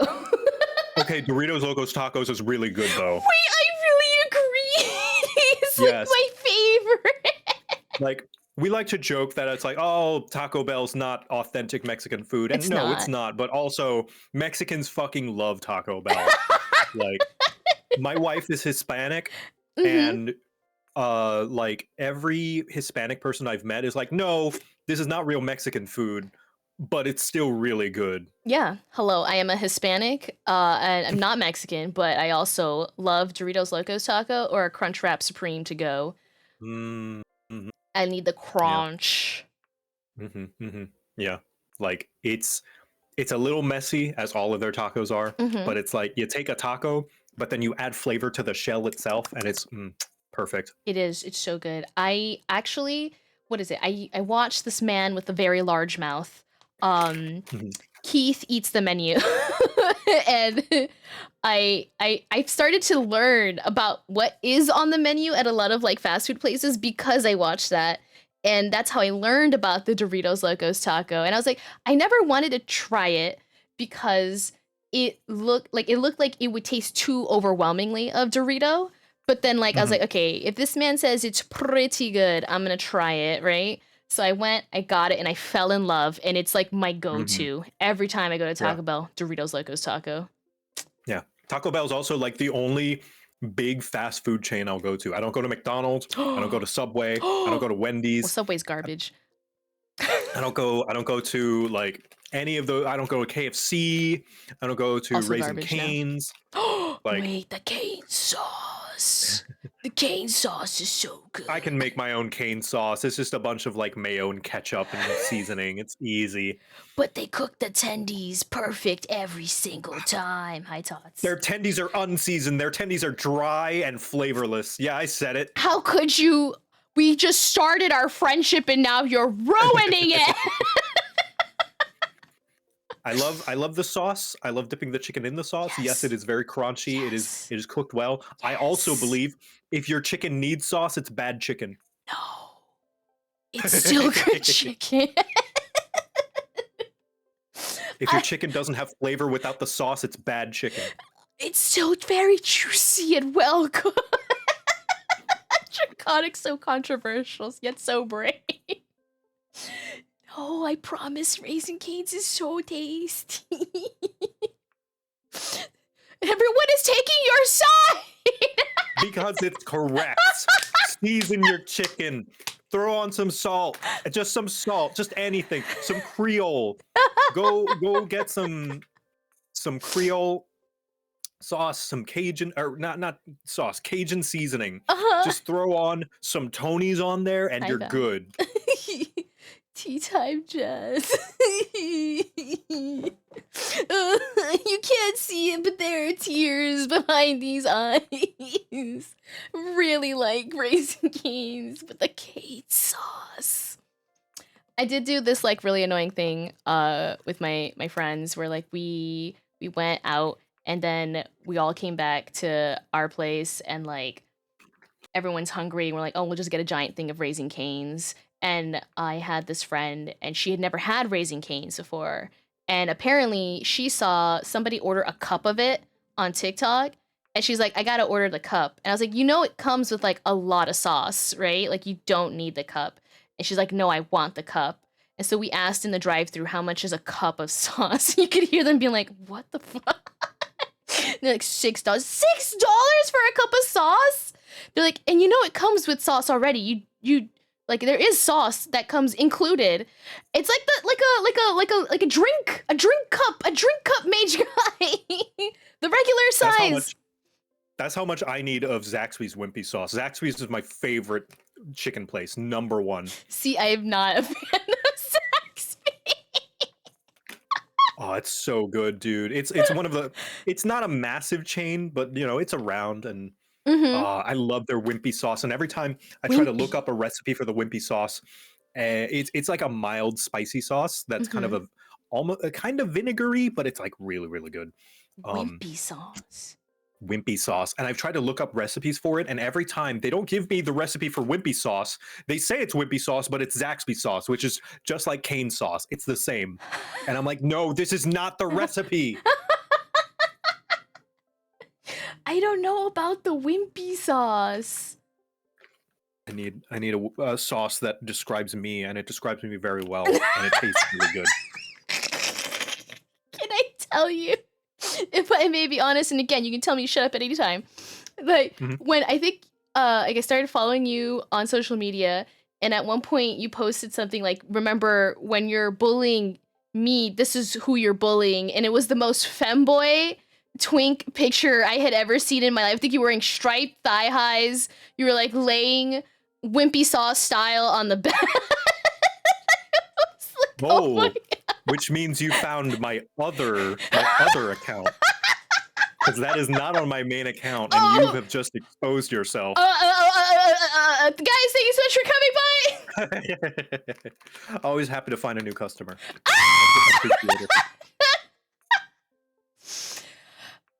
So yeah, let's go to the next question. Let's see. Joe Cat. Best Palico outfit? Ooh, that's hard, actually. Oh, man. Oh, that's tough. Oh, I really like the spooky sheet ghost. Oh. I like the one that turns your Palico into a little alien in like a UFO with like the UFO bubble. Yes, that one is very cute. I like the one in World. That's the what is it? The Rotobon that turns it into like a little spaceman with a bubble helmet. Those are cute. Those are so cute. Those are so cute. Oh my God, I'm thinking about all of the Palico things. I just love Palicos in general. Yeah, I always like the classic Monster Hunter World one with like the sock hat. Like that one's always nice. That's a classic. That's hard, man. That's difficult. Yeah, I think when I went to Japan the first time, I went to Don Quixote, and Don don don Donkey Hote. Hote. I love Donkey. I didn't realize how Ganguruda. I didn't realize how visually and audioly overstimulating that place is. I love it. Oh yeah. Those in chat, if you've never been to a Don Quixote, what we were singing, that's playing 24/7 in there. Yes, it is. They play their theme song in there. They've got their own theme song and it's constantly playing all the time. It's so good. I have a Don Quixote shirt. Oh, but I bought a Palico. Kigurumi, a onesie. Ooh. Because I love Palico so much. So as soon as I saw it, I was like grabbing it. $40 down. It's mine. Love it. Oh, the other place I'm in love with, I've gone to every single time I have ever gone to Japan. There is what is the name? I can never remember the name. There is a building in Tokyo. They have one in Osaka as well, and it has a bunch of themed cafes, but they're like not pop-up, they're permanent. And yes, you talking about the Monster Hunter one? Yeah. Okay, so because they have the Final Fantasy one in there. They have the that is in. It's like near Akihabara. Yes, Akihabara. That is in Tokyo. Yeah. Yes, I love that one because it's got three. It's got Monster Hunter, it's got Final Fantasy, and it's got Dragon Quest. I didn't go to the Dragon Quest one. Yeah. I've never gone to the Dragon Quest one. I actually, when I first went there, because I'm a huge Final Fantasy fan, I went to the Final Fantasy Cafe, right? And it's nice, but it's kind of cramped and yeah, it's small. I don't know, like the food was good and it was nice. I liked it. It was fun, right? But then I went to the Monster Hunter one and it's much more spacious. And I think the food is actually better. Like the presentation is better. Like they have one, it changes with like whatever monsters are popular in the current game, right? But like they'll serve you like this like cherry blossom, like sakura flavored like liquor in a giant dish, right? And so it's like really fun to pick it up with both of your hands and like, you know, yes. They do the meat on the bone, like the anime style meat on the bone. And like I went to Japan last winter and now they have like those little robots that are really popular and they put the Palico on the robot and it comes and it speaks to you and delivers your food. It's so cute. I love that place. We are fucking nerds, Fairbanks. Hello, Fairbanks. Nice to see you. I love that place. I actually ran into, I don't know if you know Pomato Master. I'm not familiar, no. She's another VTuber, and I just so happened to be in Tokyo at the same time that she was. And I was like, do you want to get a food together? And she was like, yeah. I was like, have you been to the Monster Hunter Cafe? She's like, no. I was like, we're going. She's like, you know, I don't think I've really played that. It doesn't matter. You're gonna love it. Doesn't matter. You're gonna love it because they got like the weapons up on the walls and the ceiling. Yeah. You could go and like roast the meat and take pictures. There's mannequins with like the full sets of armor on them, just standing around. It's so cute, and like everyone is there specifically to be nerdy. So like everyone eventually gets up to like go take pictures and pose and everything. I have seen like parties of people come in and they bring all their plushies and set them up on the table to eat with them. Oh, I love Japan so much and I love their cafe so much. Oh, I'll go every time. Yeah, not to place Japan, but like, man, Japan does capitalism better than we do. 100%. Their Disney store is better than our Disney store. And we made Disney here, you know? So like, it's wild. Listen, like, I went to Vegas and I felt nothing. I go to a single arcade full of gachapon machines and I'm like, multi-floor arcade buildings. I could spend days in there. I love the Taiko no Tatsujin, right? The taiko drumming game. Yes, I fucking love taiko. Oh, it's so good. And like I bought like the one for the Switch. And I'm like, it's not the same, but it's not. But it'll do for now.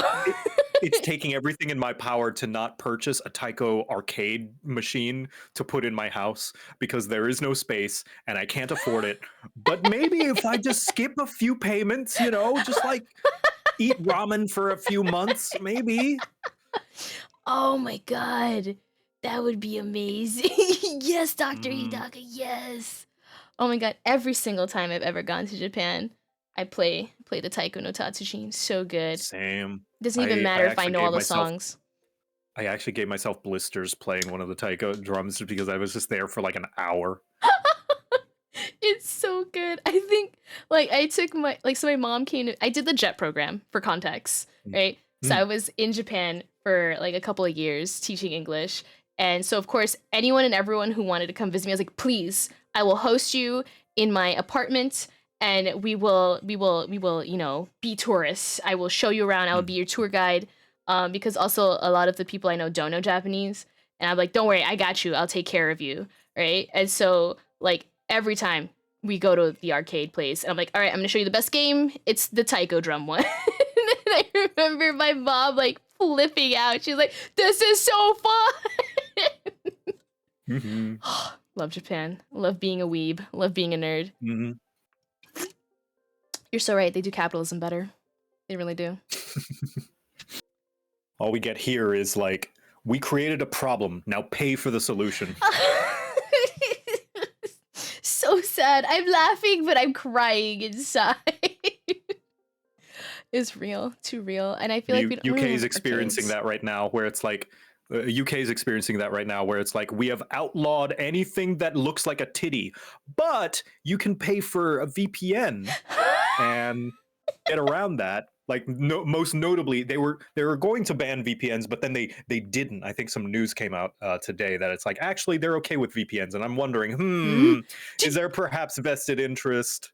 Did you ski about that? I feel like someone posted about it on the internet recently. I did, and I deleted it because people noted that, like, actually they're also trying to ban. And we don't need to get like too political about this, but like notably, like they were like, actually that would be the case if they weren't also trying to ban VPNs. Where I'm like, okay, maybe they are just haters, but not that it's necessarily the best case scenario, but it is nice that they're not banning VPNs.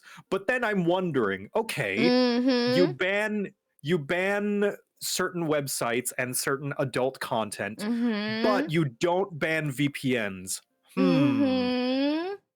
Conspiracy. As I make my tinfoil hat. Right. Yeah. Triangles everywhere. Illuminati confirms. Yeah. No, yeah, I thought about that. I was like, oh, wait a minute. I was thinking about it. Wild. Let me see if there is another pressing question. Let me. These ones are a little bit more negative, so if you're not into them, that's totally fine. But here we go. I consider myself well composed. What's the worst TTRPG? How could it be even worse? So I'm reading this question and I'm like, so which one's the worst game? And how can we make it worse? I am wondering if that's what it means. So I unfortunately I have to expose myself. I'm a fraud. Oh. I'm a faker. Oh. I am the worst because I don't actually play that many different tabletop RPGs. I know. No, that's fair. I think that's a lot of people. My career goes to die. Of course, I've played D&D. I played Pathfinder First Edition. I played Pathfinder Second Edition. I have played Starfinder First Edition. I have played the My Little Pony role-playing game. I have played Tiny Dungeon. I have played a little bit of Call of Cthulhu. I have played a little bit of Savage Worlds. I have played Star Wars Edge of the Empire. Shit, you played a lot more than me. What are you talking about? You have an extensive experience with the TTRPGs. Right. But I haven't played Lancer. I haven't played like New Starfinder. I haven't played like Sword World. I haven't played Fabula Ultima. There's so many more that like connoisseurs of the hobby are like, oh, I've tried all of these. I'm like, I have tried like a dozen. That's a lot. Not even That's a lot. I don't think you're fake at all. It would be me. It would be me if I were like, yes, I am a TTRPG connoisseur, has only played Dungeons and Dragons and Candyland, and Monopoly, like. So in that sense, I don't think I have the experience to feel comfortable saying, giving my expert opinion as to what is the worst one, because I haven't played all of them as much as I have played D&D, right? And Uh-huh. I don't want to half-ass my opinion. I consider my opinion I, Filthy how do I casual? word this? Yes, filthy casual. But also, whenever I make an opinion, I want to make sure that it is informed. Mhm. Sometimes I'll just spout bullshit that Mhm. I know nothing about because Yeah. I'm human, and sometimes I just have opinions even if it's not well informed. But for this kind of thing, I do want to be informed, and I don't think I am informed enough. That said, the worst one is D&D 5e. Because it's great and it's awful. Like that's the thing, right? Is you only know the flaws in a thing when you have a lot of experience with it. Yeah, to compare it. 5e is great for onboarding. Mhm. It's great for introducing people to tabletop. Mhm. Man, does it have a lot of things that are just kind of can I swear on the show? Yes. Have you not listened Yeah, to me tonight? there's a lot of things that are just kind of either shit or bullshit. Like Mhm. the fact that everything gives you advantage means that you can't and that advantage doesn't stack means that it just kind of like goes to the wayside. Bonus actions are kind of worthless a majority of the time. And so many of the classes are just copy what is in the book onto your character sheet, and there is an appeal to that. Like it all comes down to what you're looking for, and that's a great onboarding new player experience that you don't have to worry too much. But it means that over multiple kind of campaigns, if you do play a lot of games, you do tend to feel the fatigue of the system quickly. It doesn't have enough crunch to it to really feel like you're making your own character mechanically. Sometimes, at least in my experience, like there's only so much customization. If I had it my way, like Warlock, I think is the exception. Warlock is the exception because it's a very customizable class. If I had it my way, every class in D&D would play like Warlock and build like Warlock. And you know what that is? That's called Pathfinder 2nd Edition.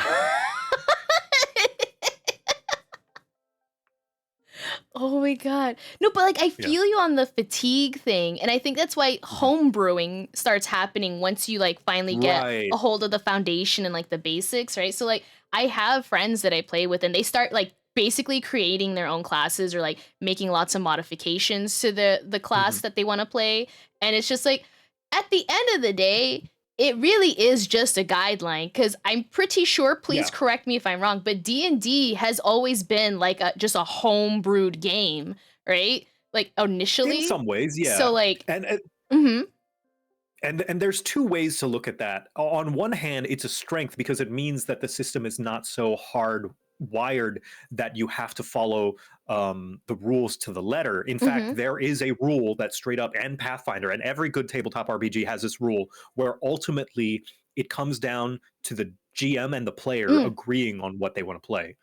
right. But on the other hand, it means that, okay, well then why am I having this rules if I'm just playing with my imagination and having to do essentially creative work to make this work? Why are you not just giving me the tools and the options available that you have already done the work of balancing and designing for me?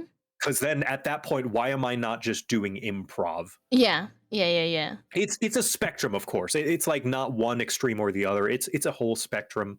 But I think with D&D, I'm starting to feel that like if I'm having to homebrew so much, Right.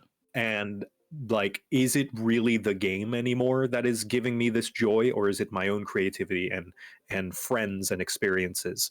And in some ways, it is a little bit of both. Like I said, so I would say worst, but not bad. It's like getting the like if someone gave you $1 million and everybody else 2 million, you got the least amount of money, but you still got $1 million.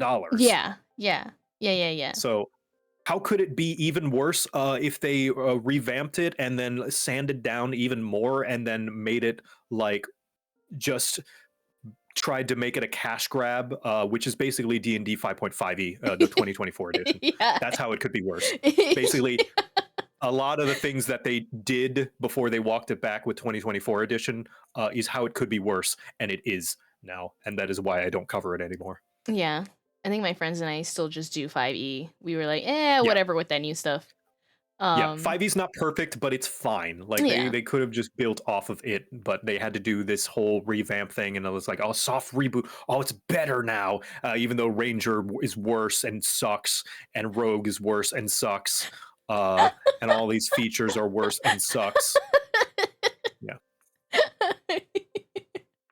I'm so glad we answered this. So that 5.5 is how we can make it worse. Yes, exactly. You get like a lot of what they're doing with 5.5, and that's like, oh, there we go. We've got 5e, but worse now. And it's not even new thing bad. I love new thing. I am the biggest shill for new thing all the time. Like I'm okay with new and fresh and different. I am not a it's different, therefore it's bad. I liked it the way that it was before. Sometimes I am, but I embrace the new. I like Monster Hunter Wilds for crying out loud, and that does a lot of things that are new and changes Monster Hunter. But 5.5 really does just kind of drop the ball in a lot of cases. Like, oh man, poor Ranger, man. Like I rag on Ranger, but it's out of love because I think Ranger deserves better. They just fucking absolutely neutered it. Damn. Can I go on a mini rant? Yeah, Do you absolutely. know how they screwed up Ranger? Please tell me how they screwed up Ranger. How much about Ranger do you already know, Kira? They have like that. Hi, $10. They have that thing where like you can mark your target. I'm trying to remember because a friend of mine played as a human ranger, and I was like human, but she was a beginner, so it made sense. It's like to go what's easier. But yeah, and she had like crows or something that helped her. This is what I remember about Ranger. Shoot bow. Yeah, so Ranger is another one of those hybrid classes, much like Bard, where it kind of takes a lot of things from a lot of different classes, namely fighter, rogue, and druid. Right? It's kind of like a mix of those three classes with its own unique flavor of being a sort of environmental class. We don't get a lot of environmental exploration in 5e and 5.5, which I think is to the system's detriment, because I think exploration is an untapped part of potential of D&D, specifically that Pathfinder, there's a running joke of like Pathfinder fixes this, and that is one thing that it's like I feel as though the exploration side of D&D has been pushed to the wayside, which is a shame, because I think that is a part of a triangle, role play, exploration, combat. It is a triangle that I think is tried and true and really, really helps you have a wonderful experience.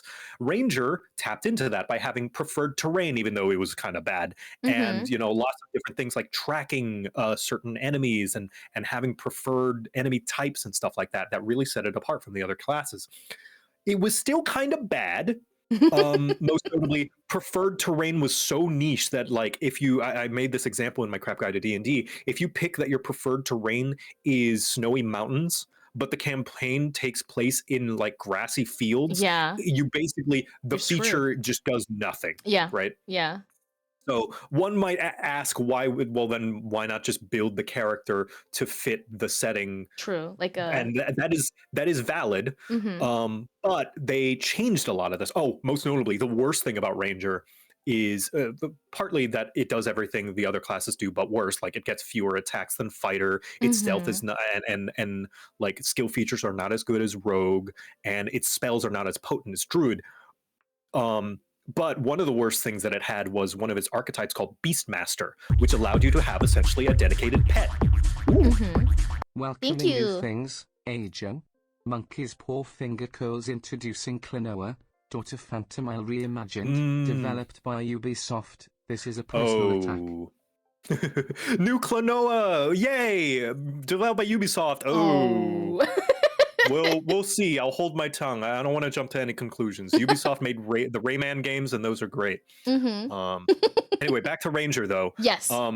Beastmaster Ranger was the worst. Like, maybe I would go so far as to say objectively worst archetype of any class in the game, because you have your pet and it's cool and it's nice, but get this, during your turn, in order to control the pet, you needed to spend your full action to command it. That's bullshit. Like you said, it's shit or it's bullshit. You could, do multiple attacks or cast a useful spell, or you could command your pet to do something, that isn't either of those things, and it's you but worse, and it has far fewer hit points. So that sucked, right? But then a supplementary book called Tasha's Guide came out that gave Oh, you yeah. optional rules for Ranger that made it way better. Firstly, it improved a lot of its like kind of Ranger features. Like people think Ranger means like to attack at a range. No, it means like park ranger, like Yeah. the terrain and stuff and exploration. It Mhm, made mhm. preferred terrain work in any terrain. All you have to do is spend a little bit of time in it, and then you get all the Oh. preferred terrain bonuses. You know, like not having to being able to track people, not having to worry about difficult terrain, all that stuff. It's nice. And your pet, your Beastmaster pet, now has its own initiative separate from yours. Yes. That Which is makes great. sense. That makes Yeah. sense. 5.5 comes along, Yeah.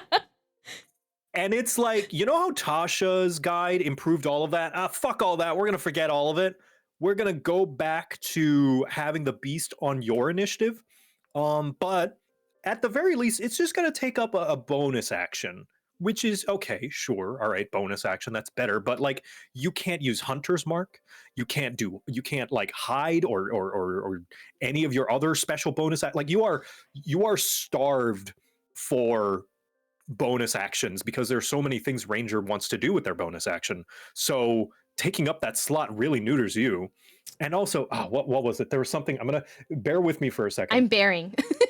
There's something that I remember seeing that was like, why is this such a high level and such a bad feature?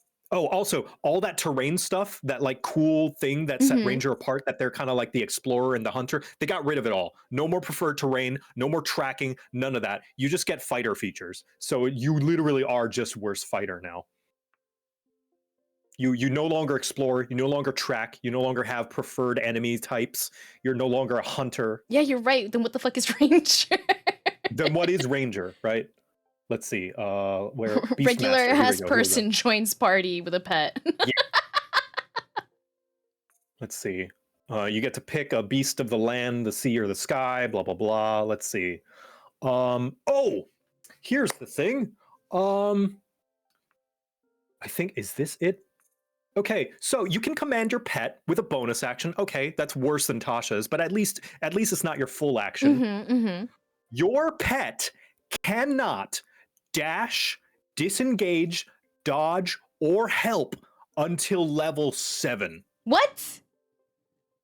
What? So you can't even have your pet like help someone and give them a bonus or like advantage on it. Like, what are you doing with it? It's literally regular ass person joins your party with a pet. Yeah, with a pet that doesn't do anything. Yeah, you haven't until trained it 7th yet. You level. just got pulled into a party. You're like a regular like person going to the tavern having a drink, and you suddenly get pulled into a campaign with this party, and you're like, oh, well, I love my dog, so I'm bringing my dog with me. But like it's your pet, your family. You didn't train it to do anything besides like sit and take a shit outside, and then suddenly you're in a party. And you're I have to train my pet to do things now. That's what it feels like. Yeah, hey guys, I brought my cat. Yeah. Like this thing is just an extra body on the board that can attack and do nothing else. Yeah, And it's so NPC so type sad. of life. Oh my God. unbelievable. Amazing. Anyway, that's my rant on Ranger and why 5.5 sucks. It's one of the reasons 5.5 sucks. Just play 5e. Thank goodness 5.5 is compatible with 5e, so you can pick the best parts of it and implement it. But like it now means that like there's even more like things to consider at the table at session 0 of like, are we using this 5.5 feature or this one? And it's like Just use Tasha's cauldron of blah blah blah blah blah blah. yes. Yep. Anyway. Thank Yeah, you. that's Thank over. you. I like this. These are the hot takes. These are the hot takes I'm interested in. Yeah. Oh my God. More like preaching to the choir because everyone agrees. Yeah. That is just a fact that Ranger sucks. But we shall not touch again on the topic of Raising Cane's and Zaxby's, all right? We've put that one to rest if we'd like to keep this show going. Okay, I'm going to grab some ice. Okay. Is it time? It's time! It's time. It's time! I'm grabbing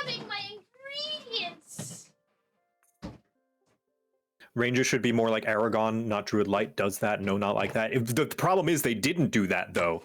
They removed the things that made it more like Aragorn. Yeah. Should be more like Aragorn. Should be. Yes. All right. Put in the mic away. Bringing the drink out. Let's get this show on the road. All right. So, just to give everyone a little bit of like behind the scenes knowledge, every time I ask a guest onto this show, I ask them, what do you like and what do you not like? Right? For like drinks and stuff. And Joe Cat said himself in his own words, I'm a picky bitch. I'm kidding. That's not the words. It implied that was I like am though, that's true. yeah, but I appreciate it. I want to know because like it has happened before. Like people have come onto the stream and I'm like, I'm gonna put this ingredient in, and they're like, oh, I hate that ingredient. And I'm like, oh, now I fucked up. Now I fucked up. And why didn't you tell me? why didn't you tell me? Yeah, so now it's part of the questions I ask before people come on here. But yeah. Let me see. I wonder what glass. So we have the Kira P branded on the rocks glass, and we have this like Ooh. stemless martini glass. I'm not sure which one I want to use. Hold on, let me. There's a piece I want to put into the cup. Does it fit?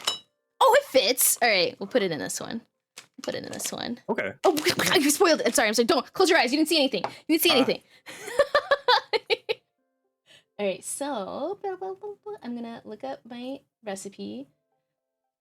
So for this drink, we are going to make it very lemony, very. I tried to make it look the color yellow. It did not really come out that yellow, but it is very lemony. And That's okay. if you make it at home, trust me, you will love it. All right. Okay. More. For those in the audience, Mhm. when Kira asked me what I like, I told her that I'm not a big alcohol drinker because I don't like the taste of alcohol. So it has to mask the taste. It has to taste like another drink. And my favorite drinks are usually citrusy ones, including lemon. I love lemon lime a lot. Lemon lime and grape are my favorite fruit flavors for drinks. But seeing as I am yellow with my bow and my branding and my scarf, we're gonna go with lemon. I knew I forgot something. I forgot the actual lemon. I need the actual lemon. Which ironically, lemon juice IRL is not yellow. It's just kind of a clear, foggy color. Yeah, it's just kind of a clear, foggy color. Yeah. Okay, Joe, you're in charge. I'll be back. Okay, I'm in charge. You all have to listen to me now. 1. Can I borrow some money? I saw a really cute plush that I want. I don't really need it. It's more junk on the shelf, but I wanted it, and I think that's enough. 2. Let's see. Looking for raid party for Final Fantasy XIV for people to do the near raids with me in a couple of weeks. Because nobody does those raids anymore, and it's really sad because I love those raids. Because Kate is approaching. Kate has just finished Shadowbringers recently, and queuing for those raids is hell at times. So, Which raids? The near raids? the near raids, yeah. Near Automata? Mm-hmm. I love that game. Thank you. So did you guys give him your money? It's part of coming here. You have to give him your money. He asked for it. You have to do it. $5 will do. That'll give me enough cash to go to the gas station and get those yummy hot doggest. Get onto twitch.tv/JoeCat. Do a follow. That's free. And do 2 subs. And I think that should be about $5 in your pocket. Oh, right. Twitch is cut. That's right. I forget about that. That's right. Give $10 to give. No, I think it's 12 now. Right? Isn't it like $6? Oh, geez. Oh, yeah. The inflation. $6. Damn. Inflation is damn real. Inflation. Yeah. Inflating all the prices of cost, but not of pay. All the inflation. I have another product placement. So we're gonna use the Kira P wipe and wears. Hey. Look at that. Who Shake drew your that? cup. Oh my god, do you know Zungi? Zungi Bungie? I don't think I'm familiar. I will introduce you. She did the art. It looks fantastic. Love it. Zombie monkey. Exclamation Wait, I am waifu. familiar with. I follow them on socials. Yeah, she's I recognize so that zombie. She's so talented. So talented.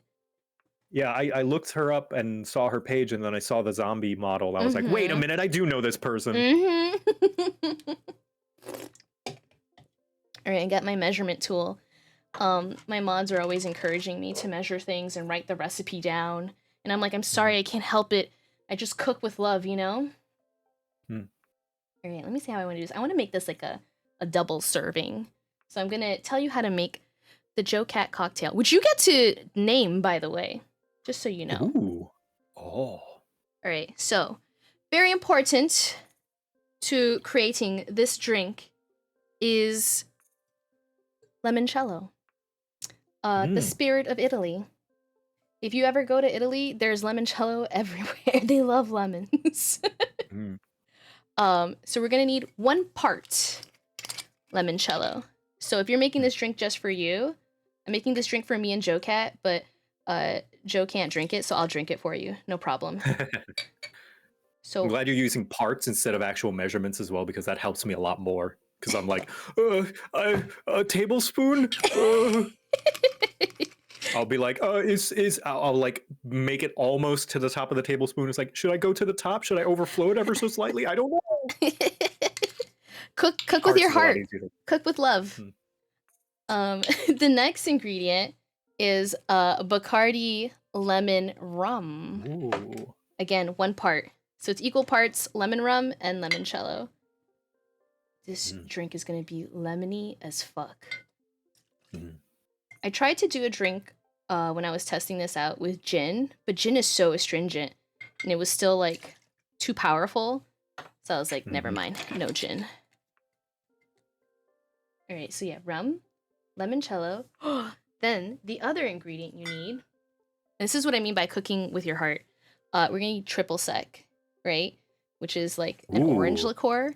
And you just put, I say a dash, but I think, I don't know if you know this about me, they keep calling me the 2 shots vodka lady. So there's a dash. 2 shots of vodka. Glug, glug, glug, glug, glug. Yeah, that's me. Oh wait, yeah, I had to put 2 dashes. Okay, because we doubled it. Okay. And then a dash of lemon juice. So you can get like just lemon juice. Okay, okay. So a dash. And then, last but not least, I know you were like, yay, thank you for doing it in parts. And the rest of it is like a dash. And then what did I write here? A little bit of lemonade. A little bit. A little bit of lemonade. Oh man, this thing is going to be sour. It's actually really nice because limoncello is very sweet. And rum is also kind of sweet, but like yeah, rum is sugar cane, right? Yeah, molasses. Molasses. Molasses. Molasses. Isn't it? All right. No, it's not. No, it's sugar cane. It's sugar cane. Okay, never mind. Thank you. I think. That's why I kept saying it questioningly. Yeah. Molasses. Oh wait, I forgot another key ingredient. This is the undiagnosed. Okay. ADHD. We need glitter. Oh, what the heck? Edible glitter? I'm sorry. Yes. wait, sorry. I've never heard of this. That sounds amazing. You're about to be dazzled. That's the perfect shade as well. I am very picky. Even though yellow's in my branding everywhere, I'm very picky about the yellow that I use. Because like yellow's such a easy color to make look ugly, like that highlighter yellow. Yeah. No shade at anybody who likes that color, of course. I just don't like it. But like, man, it's got to be very specific. And I like that goldish yellow. It's so nice. It's so pretty. I would it's called like edible luster dust if you're interested in purchasing it for yourself. Now here's the real question. Does it make your poop glittery? No, because it's not microplastics. Damn it. Oh, I'm sorry. So you go to Michael's Arts and Crafts store and get some gold glitter, and then So you'll it won't poop it make my- out. It won't make my pee glittery either. I don't think I've ever seen glitter in my own pee. I mean, that's probably a good thing. Yeah, You know? yeah. Good sign. So now you put it in the shaker, right? Mhm. See, guys, if you want to be an amateur mixologist just like me, get the Waifu Wares cup. Exclamation waifu in the chat. Use Kira P for a 20% discount. 20? That's twice as much as the usual 10 that most codes give. Right? Crazy!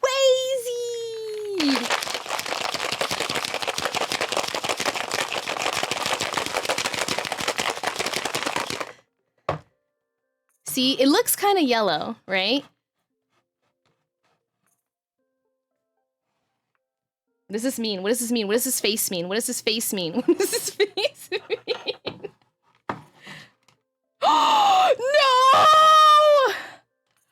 He's gone to get the glitter from Michael's Arts and Crafts store.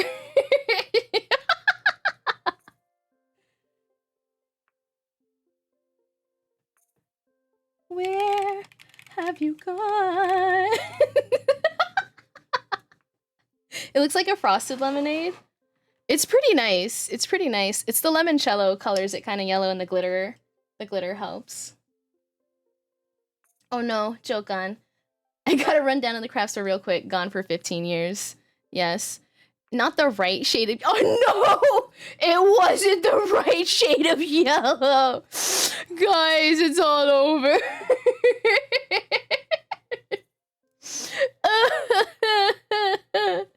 I have failed, I guessed. It wasn't the right shade of yellow. Okay. Wait, no. Joe has gone to Michael's Arts and Crafts store. He'll be right back.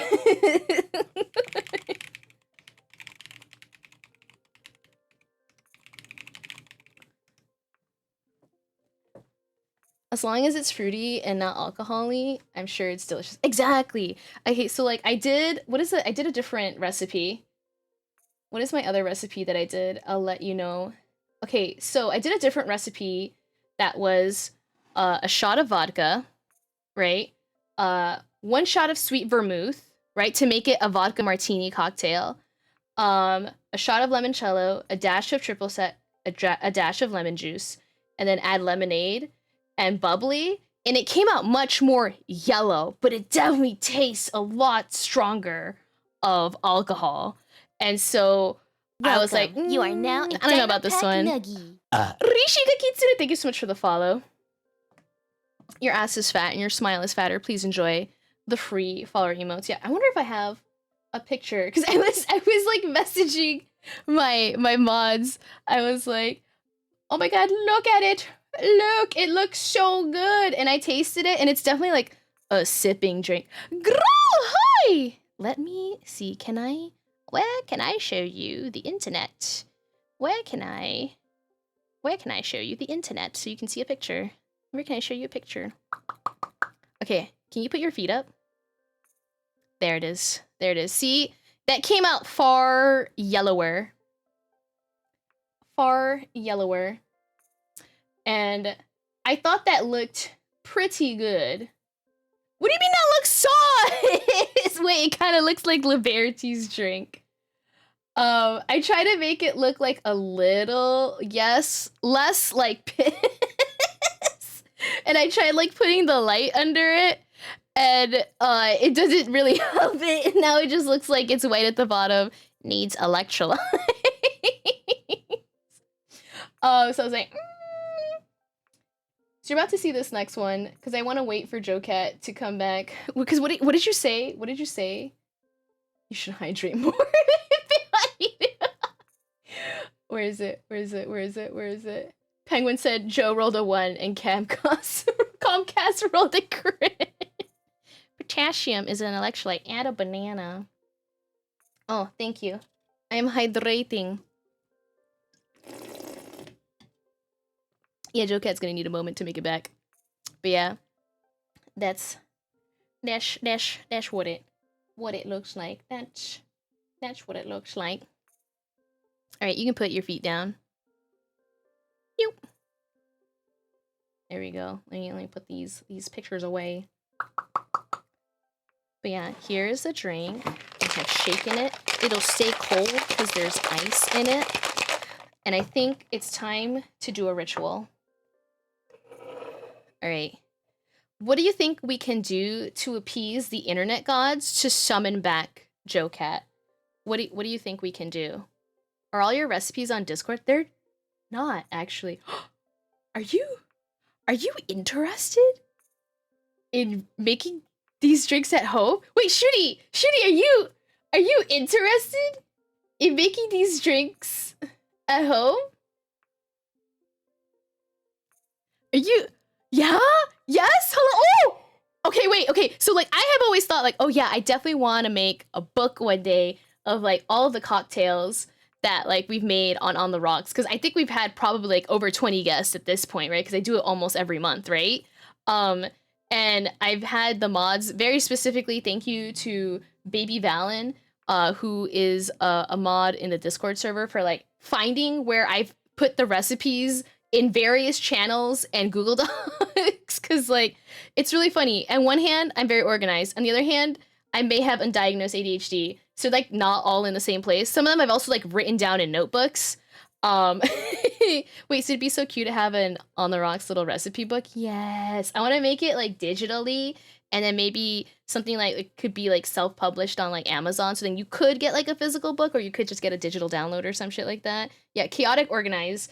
I think I showed my desk to, like, Dorran and Rocco and some of my Britannian friends once, and they were like, your desk is disgusting. Like a zine? Oh, I like zine. That sounds cute, and, like, I could commission friends to make art for it. Sufficient magic. A wet finger shaken in Comcast general direction. Your desk scares me. Did I haven't shown it to you, girl? I might have shown it to you. All right. Joe Cat says that the router is restarting. Okay, so how do we appease? Do we do a shot of rum? I think that's what we should do. We should do a shot of rum. All right. Guys, it's very important. Grab your drinks. Grab your drinks. We have to do a cheers so that we can summon Joe Cat. Ooh, what if I put, like, a dash of limoncello at the top? That's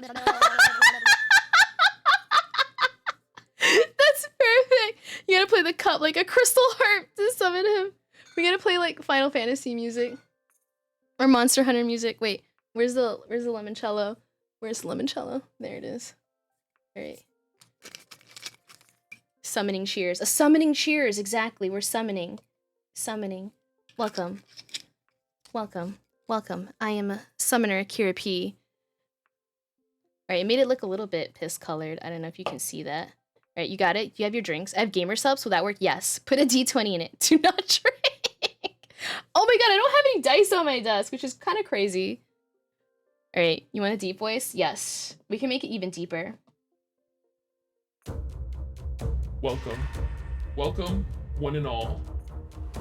We are going to try to summon Joe Cat back. And I need your help.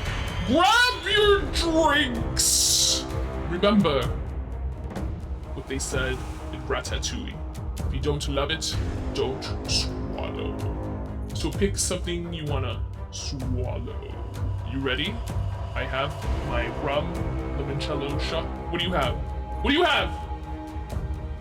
You have begun the ritual. Yes. Arise, Joe Cat. Arise. You have Sprite? Yes. Perfect. We swallow here on twitch.tv/KiraP_RaptorGirl. Water? Good. Spit? Perfect. Water? Good. Yes. Hydrate, you thirsty assholes. In the name of Joe Cat, arise! Alright, 3, 2, 1, cheers!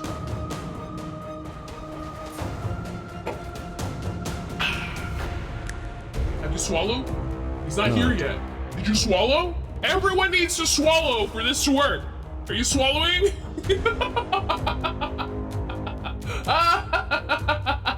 Ah!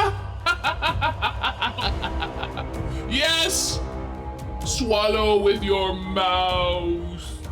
Yes. Wait, Draconic, not your blood, just the spit. The spit in your mouth. Swallow! Swallow and arise! Fucking Jess. African or European?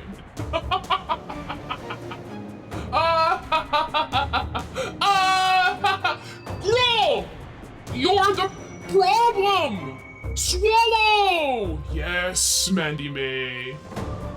Yeah, if Brawl doesn't swallow, he's gotta boof it. You're right. You're so right. As penance! Boof! Boof. Boof. Why do you guys watch me? I'm such a gremlin. Arise, Joe-Cat! Arise! You spit, you nasty! I kinda did tell people I'd spit in their mouths. Off Kai. Disclaimer, that's a joke. No! This is all your fault, girl! It's not your fault. It's all your fault, Grawl. It's because you didn't swallow. That's why. That's why Joe Cat is gone now. We watch you because you're a gremlin. You're not sorry, look at that guy! Oh my god, the ice is starting to melt. Hold on, let me get. Ah. Alright. What did Joe Cat say? It's not looking good, fam. Damn. Hi, Nihil. I think you may have to continue without me. I wait. Router keeps blinking red. Methinks my internet service might just be Borg. That's so fucked up. You know what that means, though, right? You know what that means, though, Joe Cat. It means you have to collab. You are obligated to collab with me again. That's what it means.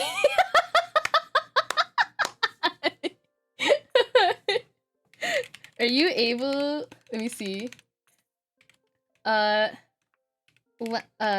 Another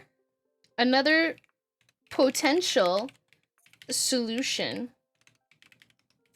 Can you just call in VC on your phone and PNG it with Discord Reactive?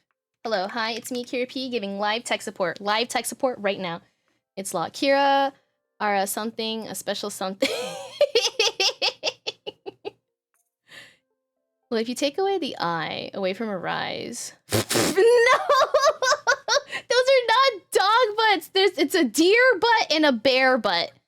I mean, any excuse to be on a stream that isn't my own, so I get to have fun without any responsibility! That's so fucking relatable. Okay, like, it's so funny. I really, really want to play Mecha Chameleon, right? But, like, it's... Can you, like 10 people in a VC playing Mecha Chameleon is like chaotic and can be like auditorily overstimulating.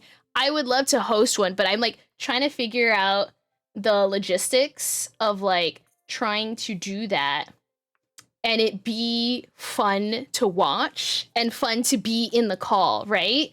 And so if I can figure it out, I will do it, right? But I'm also much more likely if like a friend wants to host Mecha Chameleon, they host and I just participate. I don't stream it. I'll tell you guys, this day, this time, I'm gonna be here. Come find me. Wait, Mecha Chameleon collabs are fantastic and absolute insanity. They're so funny. I've played only off stream and it's so fun. It's so fun. Just like drinking and playing this silly little game, and it's great because like each of the rounds are like what, like 5-10 minutes max, right? So it's really quick versus like I think something like Lethal Company, Repo, what are the other like friend slops, like Peak, they take time, right? You're so good at Mecha Chameleon. Hold up, I'm cooking. Mandy, my wife, if you could do it, I'd be so down. I'd be so down. Apparently, I think wolf and bear butts look like dog butt. I mean, they are mammalian, so I understand penguin. Oh, the wacky ways people have hit. Yes, it's so good. I'd actually really love to play it in the Discord server, like in the community. If like enough people were down, we could play it like on a Wednesday night, because Wednesdays... Oh, today! today is it's a Wednesday, right? Is our community day. So if you're hanging out later, I don't think I can tonight. I got so much prep to do for Offkai, but like if you are up tonight, anyone can host in the server. Yeah, they're pretty cartoony, but saving up money for that game, I'm interested. It cannot be that expensive. I do not remember how much it was. I gotta be like no more than $20, right? How expensive is Mecha Chameleon? I need to know. Ooh, we've gotten a DM. All right. Let's see if we can summon Joe Cat. Oh my god! It's happening. It is me, compressed Jocat, and It is compressed Jocat. I speaking admit to you live from 2007 Xbox microphone. Wait, I'm looking for How do I bring you up? Oh yes. I'm summoning you. I'm summoning you. We are summoning. Grawl, are you swallowing this time? Everyone needs to swallow for this to work. Excuse me? So, I was doing this thing where I was telling people that the way to summon you is to swallow their drinks. You know, obviously it doesn't have to be alcoholic. And Grawl didn't, and that's why you couldn't come back. But I think he may have Right, swallowed. of course. And you chose the word swallow instead of drink. Yeah, it's it's better. It's more flavorful. You know. Huh. There's this thing like, in creative writing. Why use the regular Uh-huh. word that everyone else uses when you can use a synonym that has more flavor, more pizzazz, right? Welcome. Wait. You are now a Dino Pack Nuggie. I think we're back. Oh yeah, Hello? Can you hear me better? yeah, I can hear you. The Better? internet has chosen to return to normal. I am rejoining the VTuber thing. We're so back, baby! Swallow. Did you swallow? Is it because you swallowed? It might have been because I swallowed. Yeah. Perfect. Amazing. All right, now I just need Steam to pick up. It says you need to run VTube Studio through Steam. I am, though. Do I have to restart it? Oh, jeez. Comcast 0. The Angry Swallows 1. Yes. Are you angry? Penguin. Oh my god. Thank you so much, Serena Nisi, for the follow. Your ass is fat and your smile is fatter. Please enjoy the free flower emotes. We have a question from the audience as you do your tech setup. Collect and Freak would like to know, did Shenpai draw that for you? She did. This was during her subathon. Yes. Oh, wonderful. This is where this is the one that I used. She had made for us when I joined her quiz show, where I absolutely annihilated the other participants. Oh, let's because go. I'm amazing and goated like that. That's right. That's right. That's right. That's exactly the kind of language I want to hear from you, Joe Cat. Yes. Yes. The age of self-deprecation is over. The age of talking yourself up and hyping yourself is here. The age of big head is here. Big head. That's right. If anybody else wants to give me big head, I'm also happy to receive it because I could use it. You heard It it. just helps me through my day. You heard it here. Help Joe Cat through his day. Give him the big head that he deserves. Mhm. Man, head. he is like manifesting head. Right.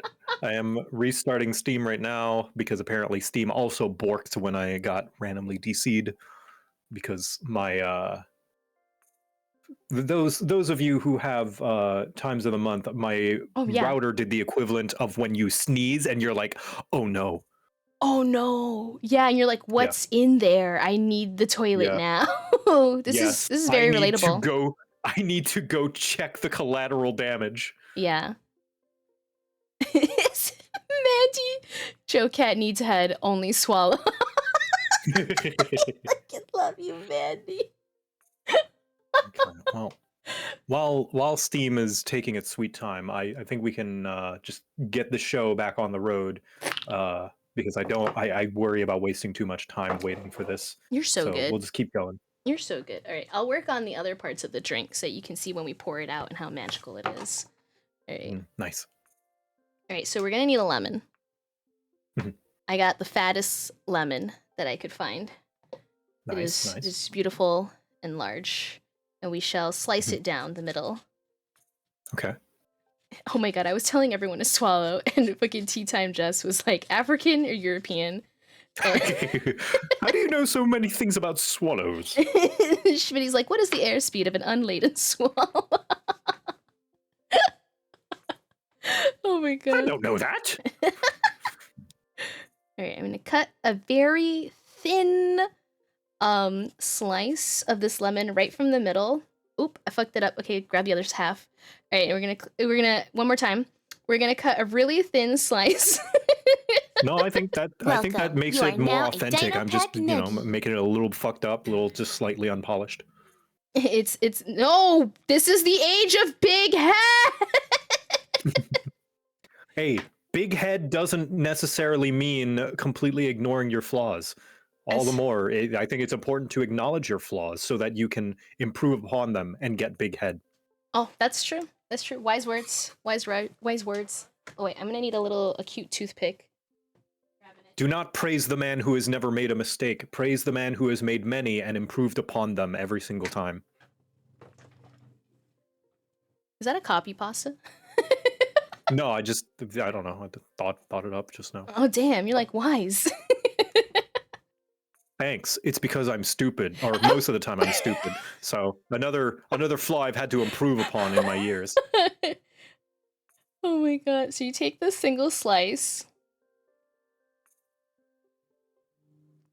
Mhm. I'm trying to make it look like a bow, but I'm not that skilled. Aw. Oh, it's working! It's working! Kind of.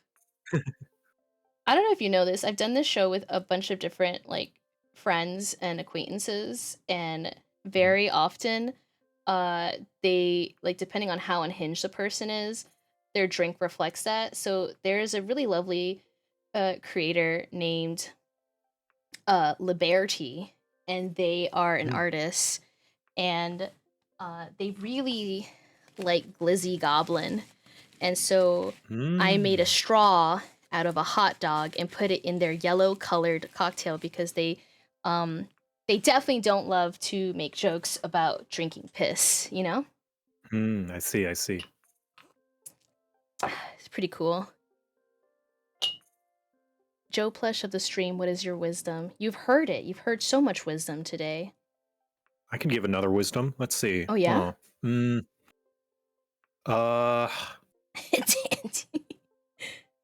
What is my wisdom? I'll usually make a better wisdom when I play off of something else. Those who bully the Lalafels legitimately do not deserve the Final Fantasy 14 sub that they pay for. Oh, you know, that's my favorite. That's my favorite. I always play Lalafell. I always play Listen. Whether you like it or not, it's a part of the game. Deal with it. They're so cute. Ah! Ava has rated us. I'm going to make you big now, okay? Big head. Big. That's right, we're manifesting big head. Yes. Hot Gyaru mom in your area? Where? It's Ava Lamp! Guys, you need to Lamp check is her a hot out. Gyaru mom? She is. She's a very hot Gyaru mommy. Ooh. Nice. Welcome, Raiders! It is I, Kirapi_Raptor Girl. I am here with my guest, Joe Cat, and you're just in time for the cocktail! Joe Cat, tell the people about yourself. Hello, I'm Joe Cat. I make the animations and the crap guides and that one video, What Makes Liking Women Gay. I love being gay. Yeah, you know the one. Yeah.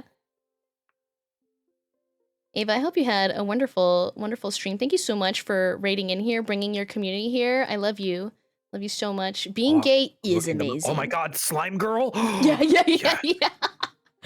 So you know how you like people with lots of models? Ava has had Mhm. a variety of like really wonderful and like fun models over the years. Because she is a gloopy Mm. gal, and she's in her hot mommy Gyaru arc. Nice. And it looks so good. Heck yeah. Get those like big baggy like socks and the like Yeah. crop top shirt Yeah. and the colorful hair with all the accessories around it. Yeah, that's exactly what she looks like. Yep. That's exactly what she looks like. And just an excessive amount of makeup. Like It's always nice. exactly what she looks like. She's gorgeous, stunning, Heck styling. yeah. Guys, please go check out Ava. Follows are free. Shout out to Gyaru culture in Japan, bucking the trends and social norms and making it a statement. Good on you. Yes, yes. But yes, welcome everyone. Joe Cat is currently PNG. We are swallowing to manifest live 2D. I have made a drink that is 1 part. Wait, hold on. The other camera would look better for this. 1 part limoncello. 1 part lemon rum. And then we need a dash of actual lemon juice. And then a dash to help balance out the very lemony flavor. More citrus. Triple sec, right, which is the orange liqueur.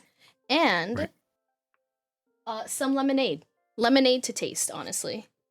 Lemonade to taste. And we have cut a lemon. You may be more skilled than me in making this drink, but it's supposed to look like the bow on Joe Cat's hair. See? I think you did a pretty good job. I tried my McBest. I put another like skinny slice of lemon in there for more garnish. You see it? Yeah.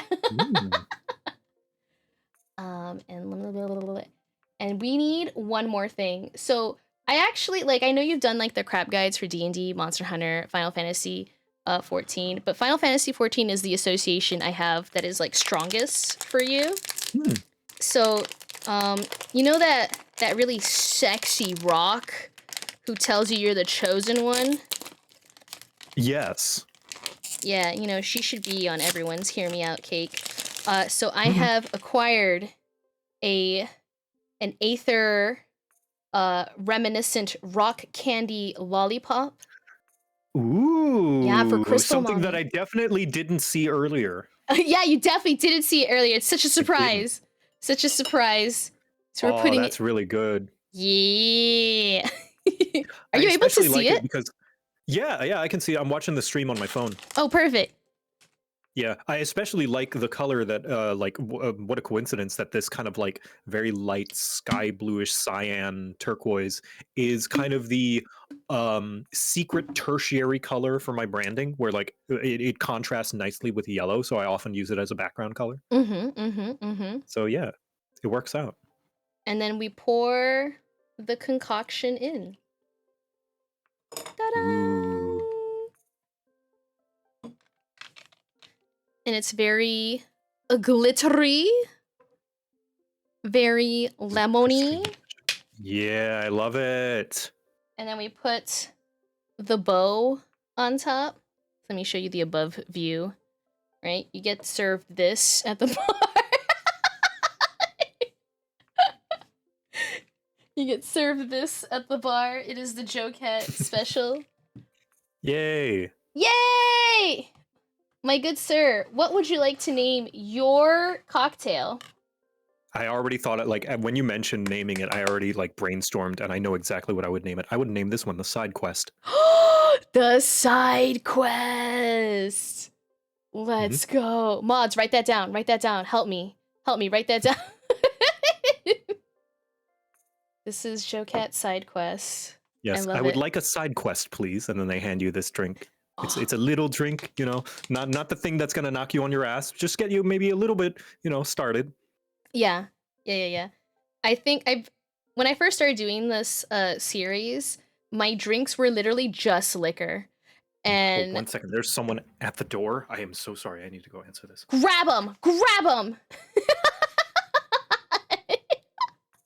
Wait, I have had a cocktail with rock candy once. I loved it. That's a great name. Yeah! Thank you!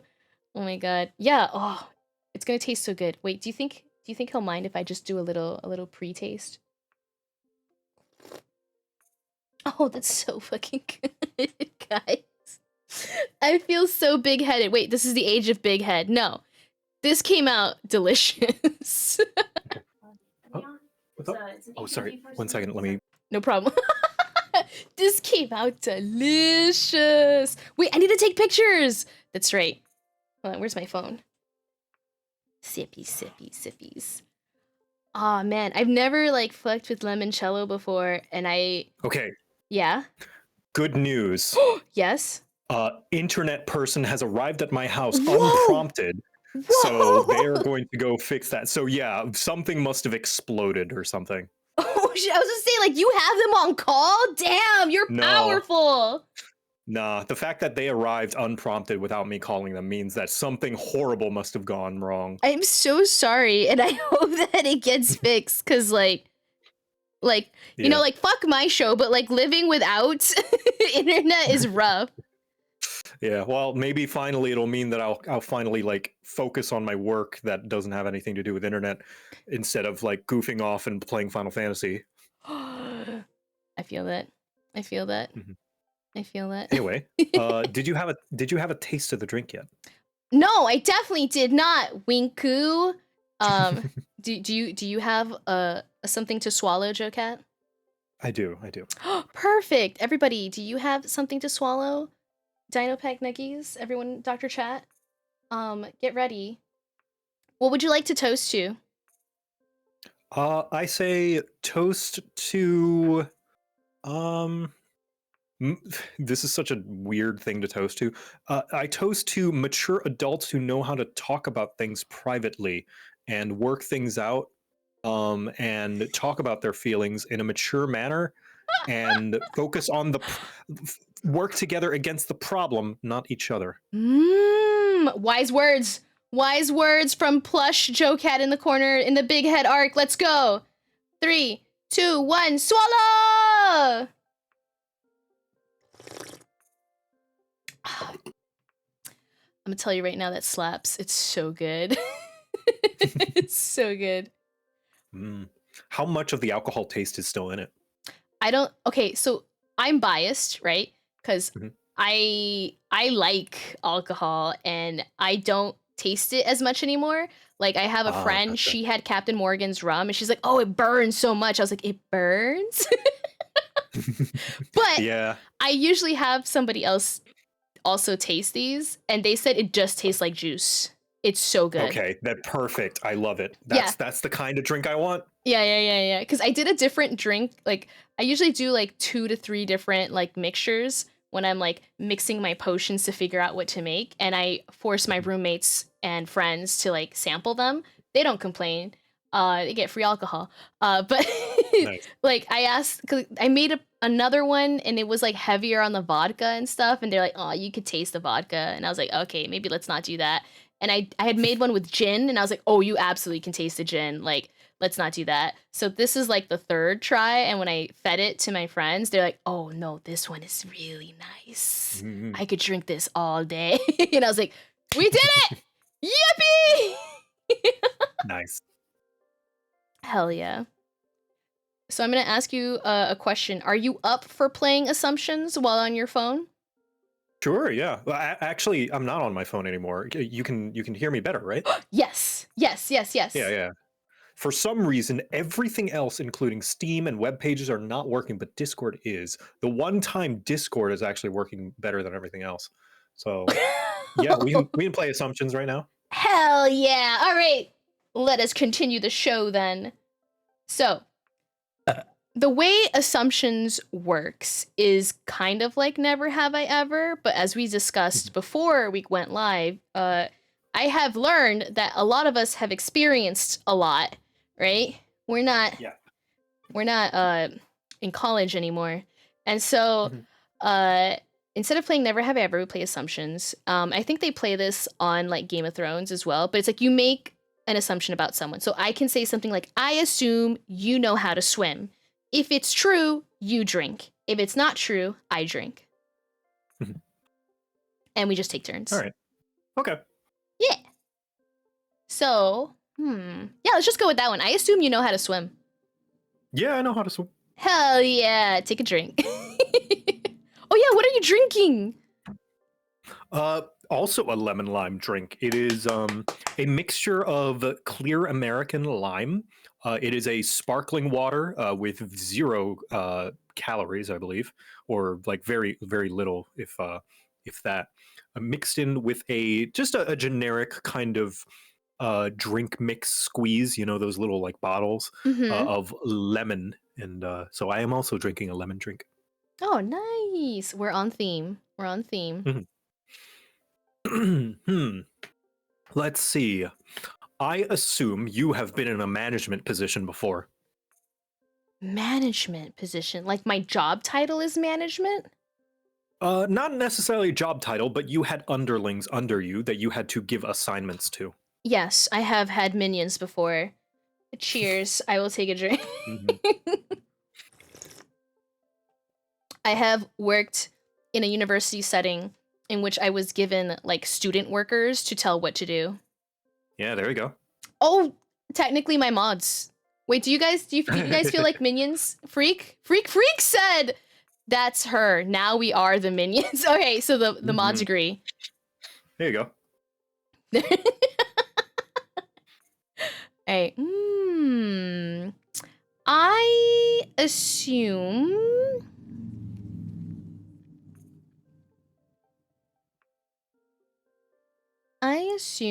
you don't like racing games.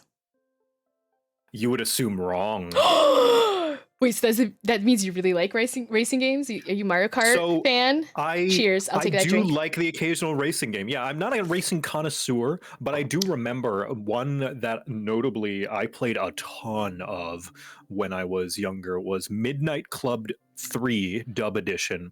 And Midnight Club was one of the more obscure racing games, not super obscure, but it's no Need for Speed, that's for sure. I actually didn't play a lot of Need for Speed as a kid, but I remember loving the car customization of that game. You're a street racer in this city, and you race a bunch of different like bosses essentially through various different street races. You gain notoriety and a reputation, and you move on to different like other sections of the city as you gain reputation and more money, and it was cool.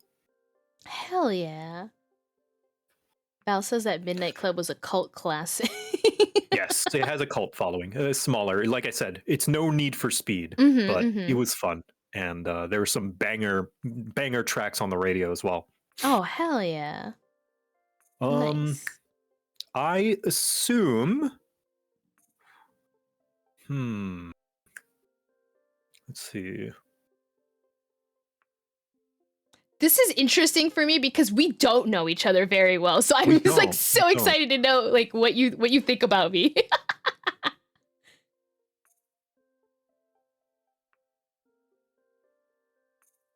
I assume you know a lot of Disney movie songs. Yeah, I do. I do. Cheers. That you can sing by heart. Yep. Look at this stuff. Isn't it neat? What's your favorite one? Do you have a favorite? Oh, fuck. Right, so every time I go to karaoke with friends, always Mulan's Be a Man comes up for sure. Everyone likes that. Be Our Guest from Beauty and the Beast. Good taste.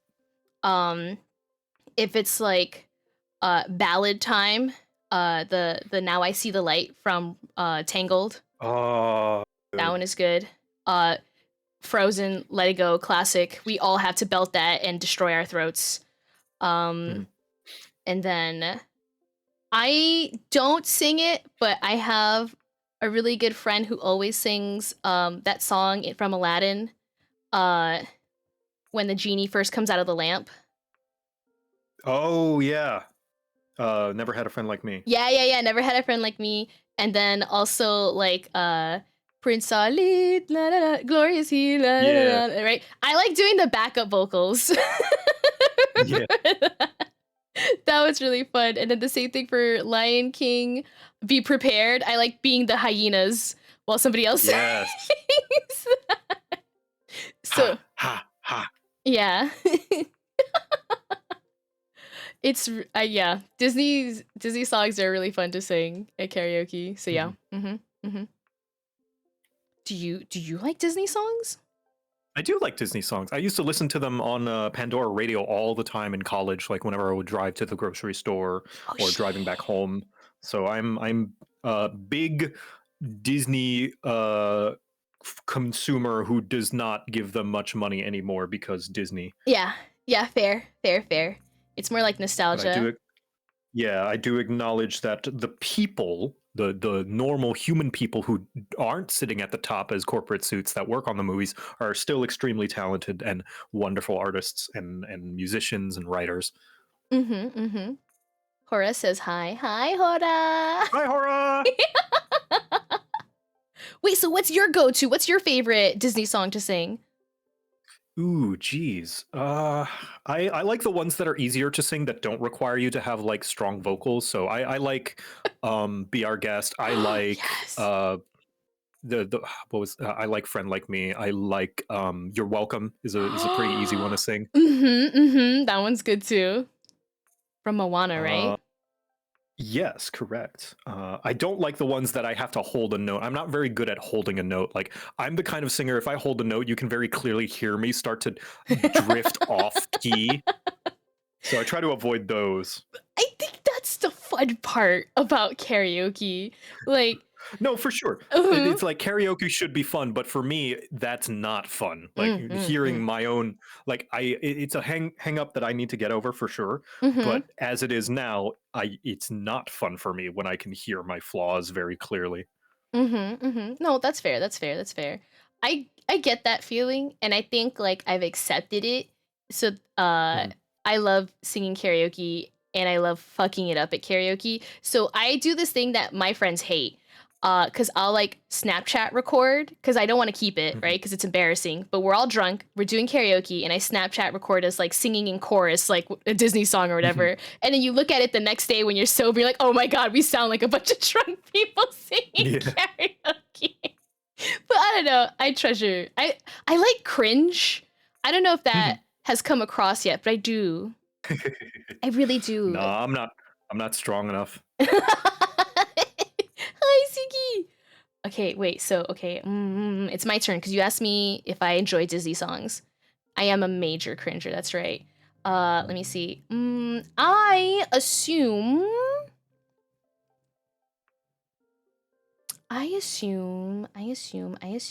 that you don't like to drive. I'm actually quite indifferent to driving. I could take it or leave it. I don't have any strong feelings. All right, we both drink. Cheers.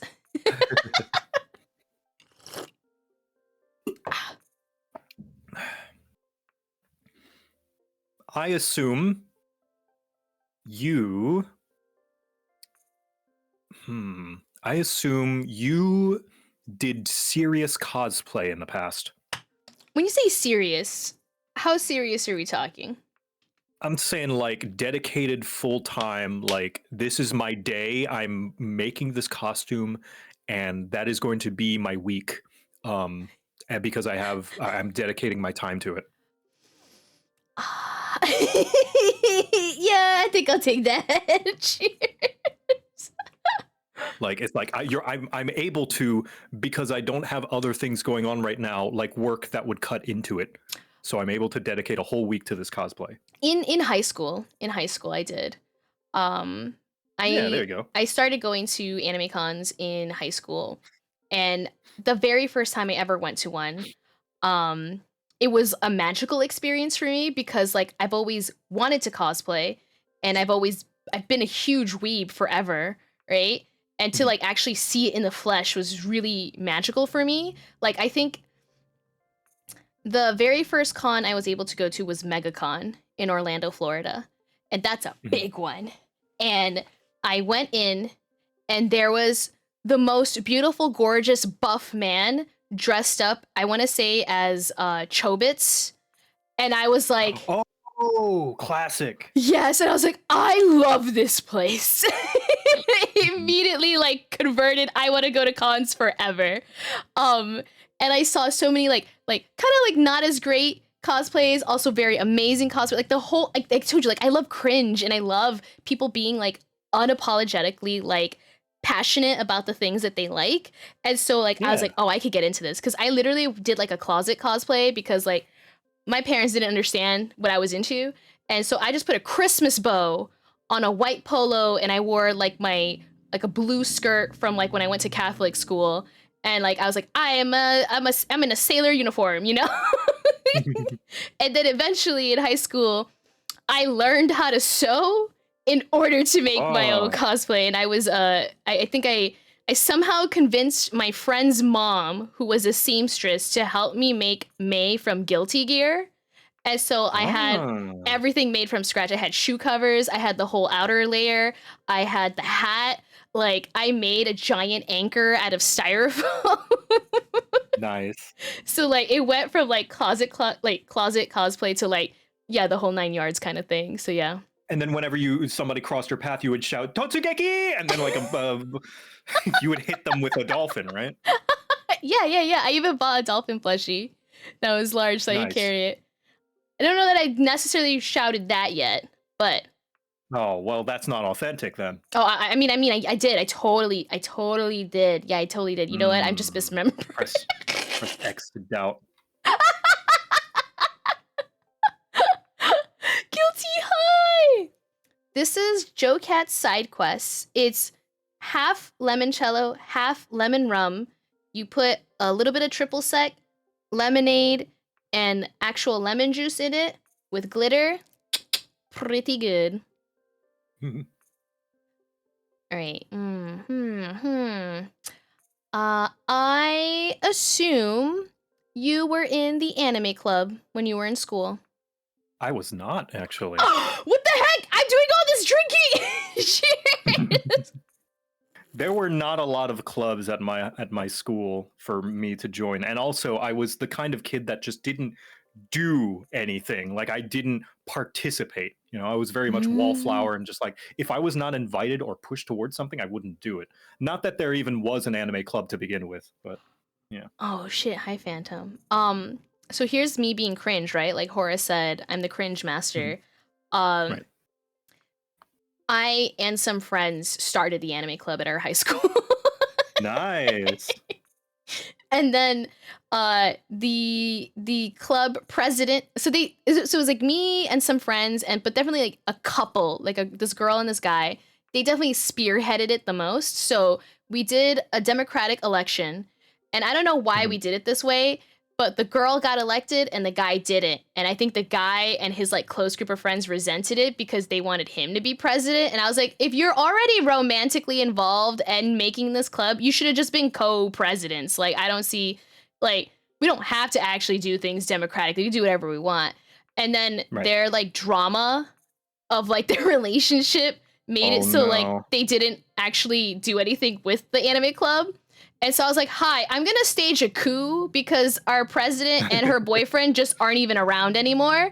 I'm going to be president, and I'm handpicking all of my officers. And everyone just went along with it. So I just did it, and I think I did a good job. We like sewed Paopu fruit for like Kingdom Hearts. We like learned how to count in Japanese. We made onigiri. We like watched movies. I met with the anime club president of like a rival high school, and together we got enough people in a group to get like the group discount for a con.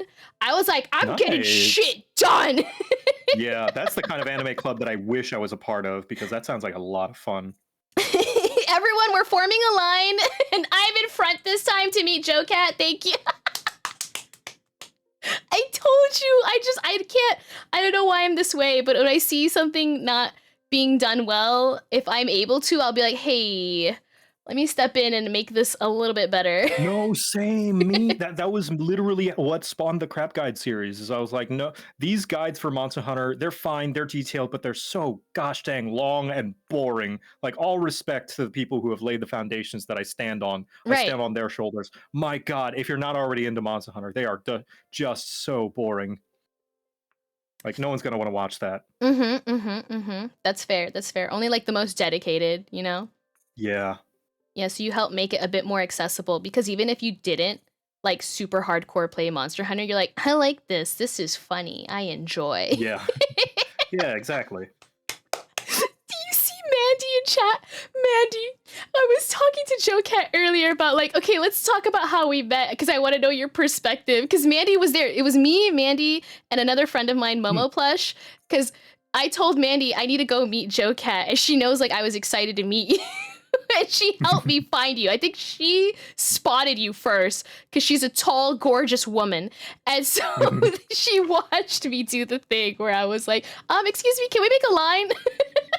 Yeah, that was very much appreciated. You're just taking the executive decision. Like, all right, we're all gonna line up. Come on, everybody. I was in the bag and like, same. I try to be humble. I wasn't gonna be at the front of the line. I went and took my place. Like those other like 5 or 6 guys were there first. Oh, whose turn is it to ask now? Oh, geez. I think it's my turn now. Okay. Let's see.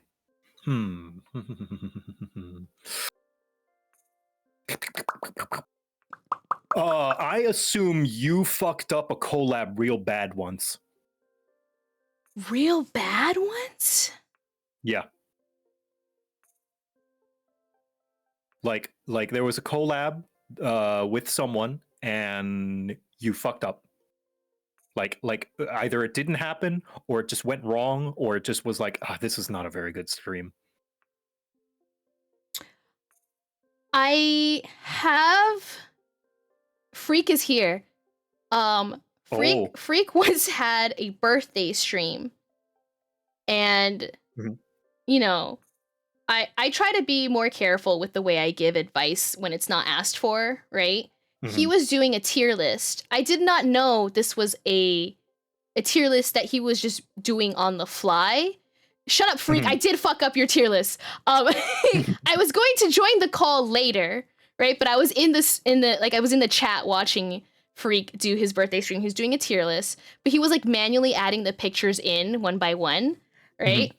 And I didn't know it was a pre-prepared tier list. And I noticed like you could see all the ads. It wasn't like as zoomed in. And I was like, hey, Freak, I wrote it in the chat. Like you could click on presentation mode and it might make it like cleaner and easier to see, right? He trusts me and he did it and it erased everything. Oh. And I felt so bad. I felt so bad. I felt so bad. I was like, I am so fucking sorry. I like tried to go back into the stream and like screenshot what it looked like so that he could recreate it. I felt awful. Yeah. He's so nice. He's like, no, you didn't fuck it up. I did fuck it up. It wasn't even, so it was like I was the pre-collab. Yeah. I assume because it's like everyone, like you don't do this as long as we have and not fuck up like majorly. There are quite a few collabs that in my stupid ass executive dysfunction and horrible sleep schedule missed. And I have tried my best to be on time, if not early, like more and more as time goes on, just because it's just such, in my eyes, a poor respect of people's time that I missed it. The most recent one that comes to mind is right before FanFest, the Grinding Gear boys. Shout out to Grinding Gear. They're awesome. We're doing something with Jesse Cox. Shout out to Jesse Cox. He's awesome.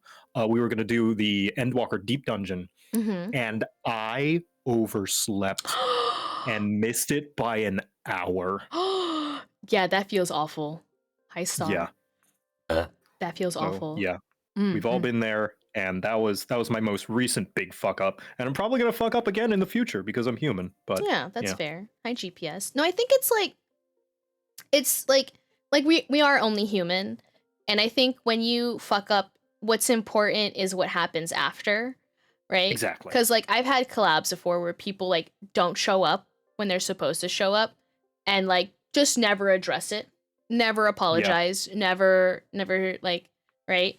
Versus I had people fuck up and then like they are like sorry, and they like, how can I make it up to you? What can I do? You know, right? Like, can we reschedule? Can we do something? And I think that is what is most important, is like how you handle it. Because like once it's done, you know. Cheers to mature adults talking things out and working together instead of against each other. A Terra Nox, hi. Okay. I assume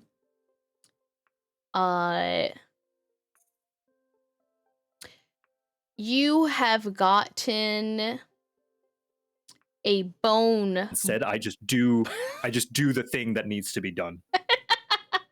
Because that'll be a better apology most of the time. I'm gonna say, I assume you've had a bone broken. No, never broken a bone in my life. Same. Oh well, I keep drinking this delicious side quest then.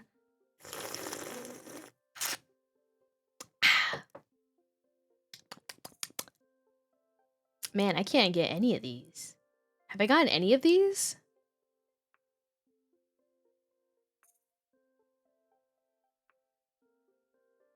Hello, hello. I am here. All right. Seems the internet has borked off yet again, so I'm back on the phone. God damn. God damn. But no, it's funny because I heard the Discord like hang up sound after I said I'd never broken a bone in my life, and I thought you got fed up with not getting an assumption right like 3 times in a row and just left the call.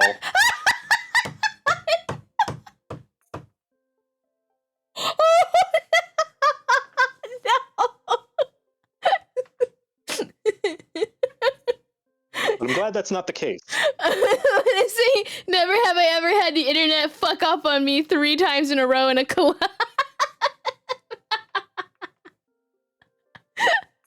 Oh my god. That's too funny. I'm so sorry. I really appreciate you. Can you still hear me?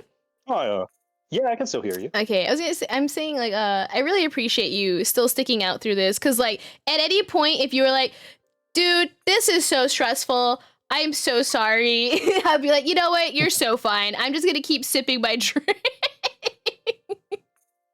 No, I was like, you went through all the effort. I think it's only fair. And also, it's no big trouble for me either. I appreciate you. Thank you so much. Yeah, of course. Oh, thank you, Star. Thank you, Gaijin Gaio, for streaking. All right, wait, whose turn is it now? Your turn. And now it's my turn. I assume you actually don't identify as a furry. Maybe like 3 or 4 years ago, but I think as I sit before you as a raptor woman, as a Humblewood player, as as a VTuber. So you remember we talked about those like circles that overlap? Right. So yeah, that's why I say identify, because it's like whether one is a furry or not is like everyone has got their opinion of what counts. But to me, it just comes down to self-identifying. It's like, do you call yourself a furry? Then you're a furry. I do now. It's like you don't consider yourself a furry, then you're not. Yeah. All right, you drink, homie. All right. Oh, thank you for the alert, girl. No, yeah. Let me get up on my soapbox and tell you about my ancient mythological savior, the Minotaur. I give this talk to everyone I can because I am now a big fan of Minotaurs, which I don't know if that counts as furry or not, but it definitely gives me a license. And so definitely at least monster, which I think is under the umbrella of furry, you know? Oh, here's the thing. Here's my. I'm gonna get super semantic. Do it. Like Do it. Being, like, to me, whether you're attracted to those characters or not has no factor on whether or not you're a furry. That's my opinion. Oh. Because like let's say, like, because I would like to ask this question that I know that no one can agree on, and that's my evidence as to why it's not the case.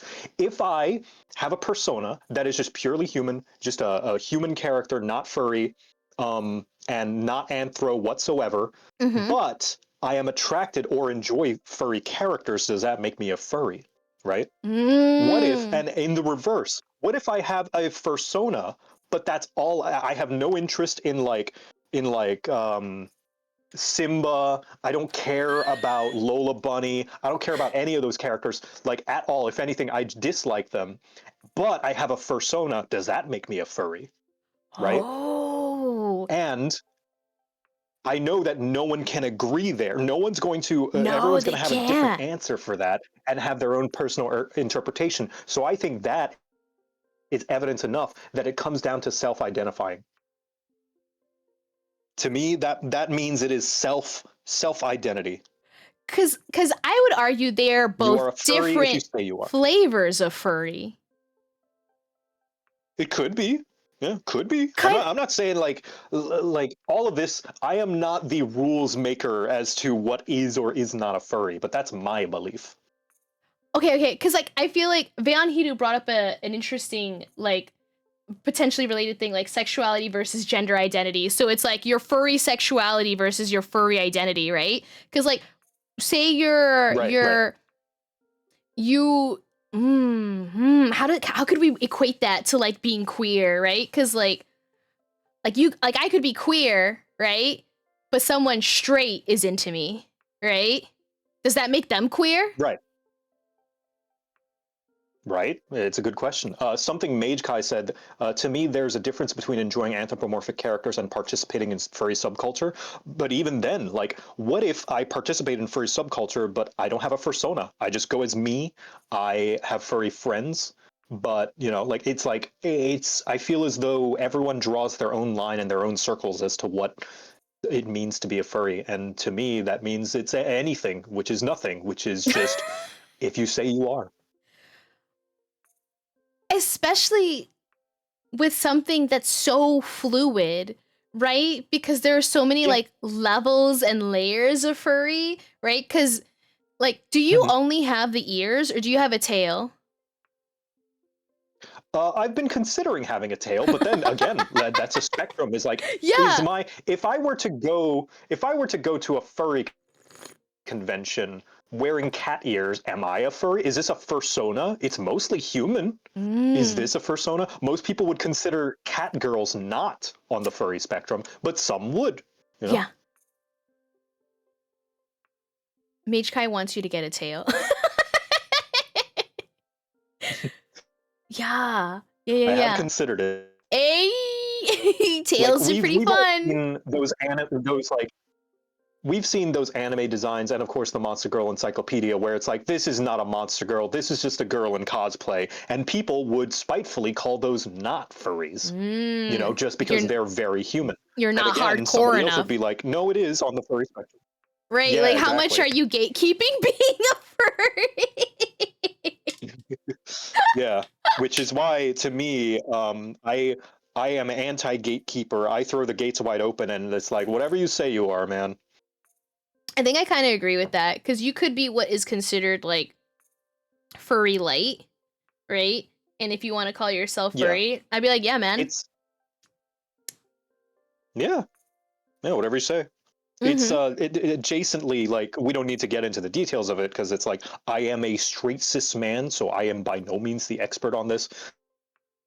And, you know, there's always a lot of science involved and people and sociology that people are still studying. But like, similar thing with sexuality and gender identity, like I mentioned earlier, that it's like, what is a woman? It's like, if she says she is, that's it. Like, yeah. That's my bar. It's like, if they identify it, that's it. No questions asked. Wait, you identify as a To cis straight Diva, man? That's what feels most comfortable to me. That's what feels most accurate to me. I would not have assumed that.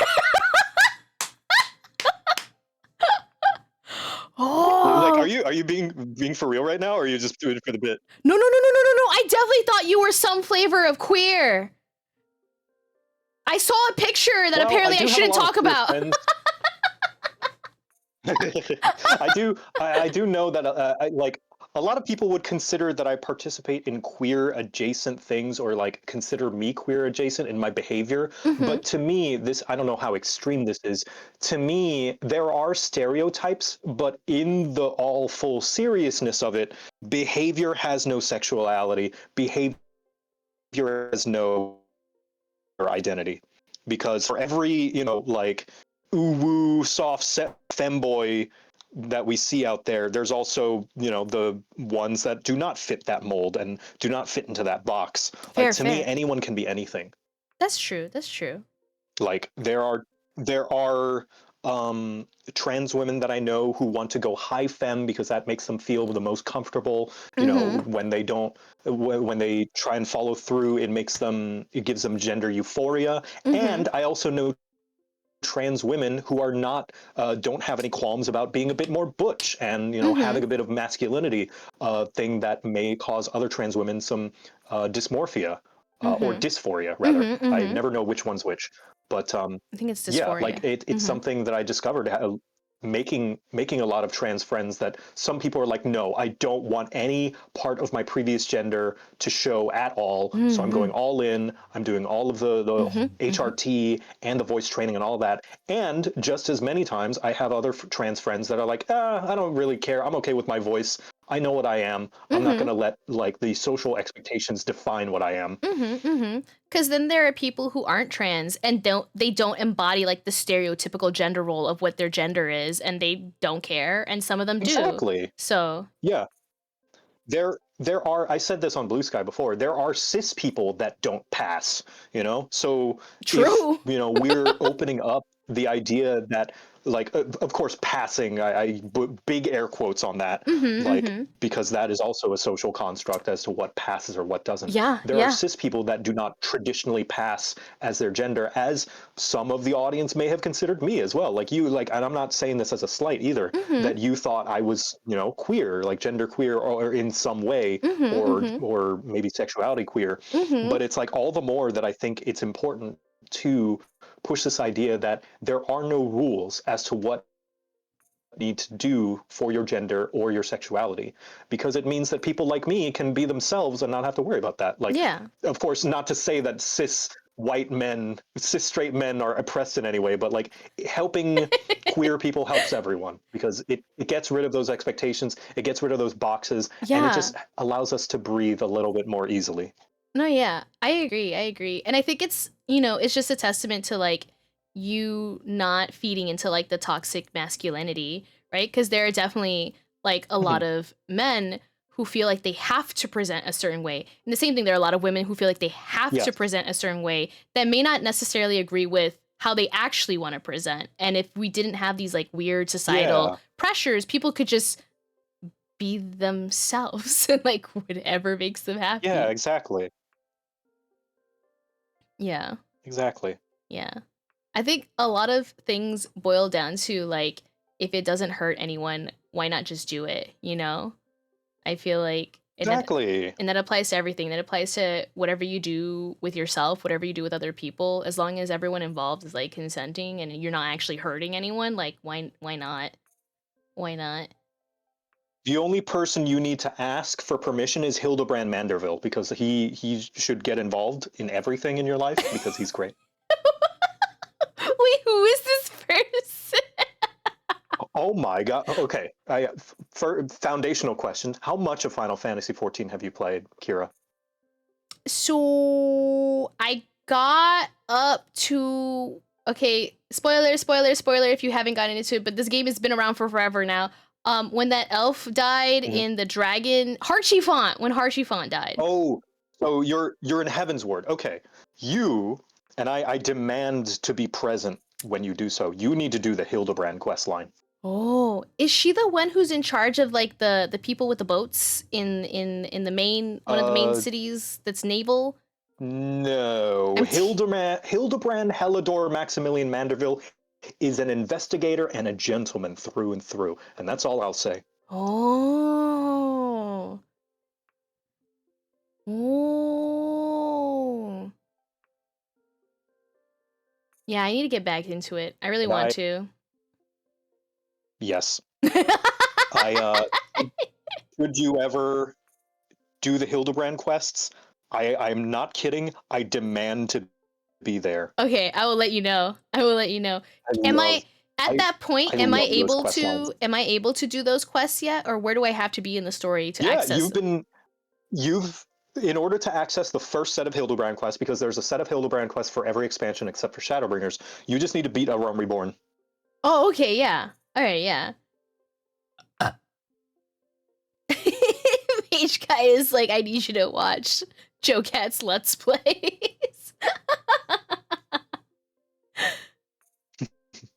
I really like what Pat Tato Tuber had to say. Joe Cat is a successful antithesis to any toxic masculinity, is peak argument. Oh, thanks. I try. I definitely have had my own wrestlings with toxic masculinity, and I know that's a dirty word for some people, but like just like how common the phrase "not all men, not all masculinity is toxic." We're referring to the kinds that restrict men and everyone in general. Like it goes across all gender spectrums. That like the idea of what a man should be and the expectations, the things that we expect men to do.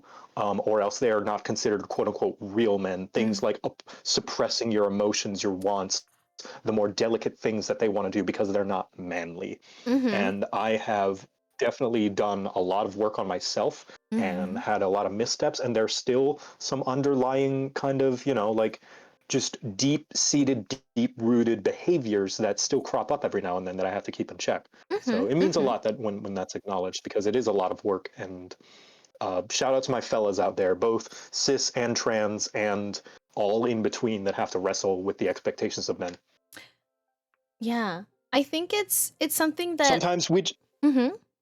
Sorry, you go. No, it's gone. Go. No, you go. I've been talking a lot. That's the whole point.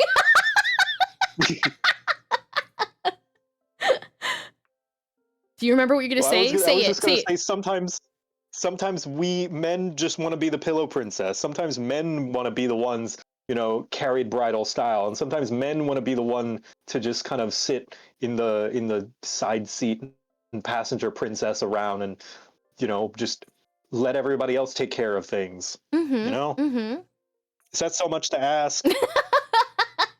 No, I love this. I think this is what really kind of like drew me to you, because it's funny because like I have been watching your videos for years, right? And I'm consuming the content, and I didn't know the person, right? And then you became a VTuber, and I started to like lurk a little bit here and there in the streams, and I've seen what you've been like doing and what you've been like posting on social media, like here and there, the way anyone I think consumes like content of like other like indie creators, right?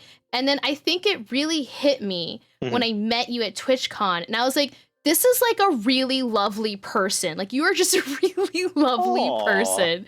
Like You. Yeah, I feel like you definitely project, I hope, the persona you want to, in that you're very approachable, you're very friendly, and like you're honestly just living your best life. Like you're just doing what makes you happy, and I think that's something that a lot of people should see, so that it's like a good example of like fuck whatever the like society thinks you should be doing, right? Because there's so many weird societal pressures. It's like, where does this even come from, and what does it actually have to do with anyone finding like their own happiness? Because like I feel like on the other side of this, it's like, women, I think even still today, like are very much expected to get married, have children, and do all these like fulfill these kind of like gender roles. I feel that like very much like as a Latina woman, like for sure, like my family's culture is still very much rooted in that, So, and then the expectations, like you have to get a typical job, 9 to 5, to support yourself. Like, I'm pretty sure if I had told my mom, I want to be a YouTuber, she'd be like, the fuck you're not, So, like, I think it's really important to see people just living their best lives, doing what it is that makes them happy, and that there's nothing wrong with that, So I felt that when I met you, Oh, that means a lot. It's something that I was able to get growing up, and I want to pay it forward and make sure that other people feel that as well. Everyone should feel that welcome, that kind of welcome freedom to be themselves and openness. Mm-hmm. And I learned it from my friends, from a lot of Yay! my friends. Yay! I'm trying to think of something. Because I don't know anything about you, like, personally. Like, where you grew up, what kind of jobs you may or may not have had. And we're gonna go from serious to silly. All right. Have you ever milked? I assume you have milked a 4-legged animal. Nope. All right, cheers. I just can't get any of these. No, I am not as exploratory as you may think. I have lived a very not money when I say this word, not money, a very rich and kind of what's the phrase? Like a very enriching life with a lot of variety in it, but not as exploratory as you may think. So you've never gone to a farm and did. milked a cow? I've gone to a farm. I've not milked a cow. No.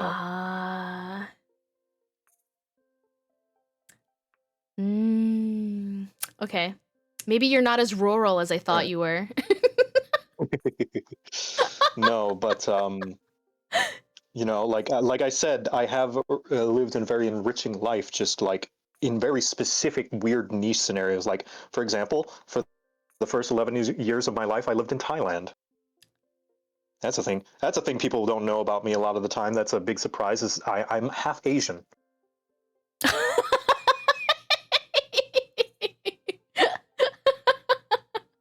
All right, yeah. I think this is a thing. There's like a lot of interesting defaults when it comes to people on the internet, right? Everyone default assumes you're white. Everyone default assumes you're a man. Everyone default, right? Like there are certain defaults, right? And it's just built into how we're raised, you know? And it's something you have to unlearn about yourself. Because just think about how many times do you play a game and you're like, oh my god, look at that little guy. He's so cute, right? Yeah. Yeah.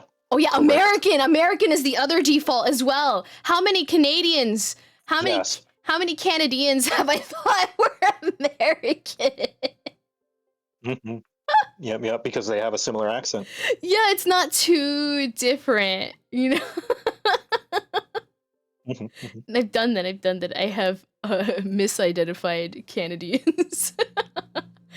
And Canadians. yeah, and then they're like, Kira, I'm so sorry. That's not my circus. I'm like, you're so right. That's just my circus. Fair. Yeah, there are a lot of interesting defaults that we assume when we don't have other contexts to come up, like to base it off of. Oh! How are you, homie?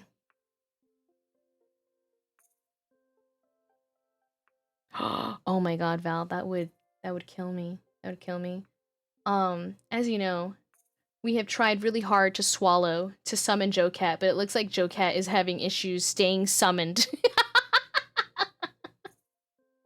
It is possible that... Yeah, no! Hello. Hello, how are you? Doing all right. I believe my internet is back in at full strength. Oh, hell yeah. So now I believe it is your turn? At any point, we can call it, and you can tell me who you'd like to rate. Yeah. Let's do one more. Okay. Okay, so things I know about you. You don't really drink alcohol. Apparently, you're like a straight man who's half Asian, so half Thai, right? I'm assuming. And you've not milked a cow, so you're not as rural as I thought. You can know how to swim. You can take it or leave it with driving. It's a good, fun assumption to make. You're not so well off that you can just buy yourself a Taiko no Tatsujin arcade machine. But you're definitely like, this is definitely your job, creating as an indie artiste. What is an assumption I can make about Joe Cat?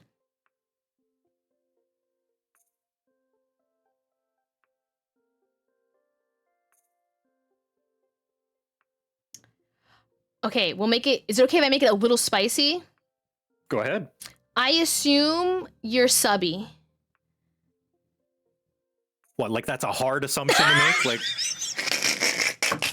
wow, way to go, Sherlock. Really breaking new ground here.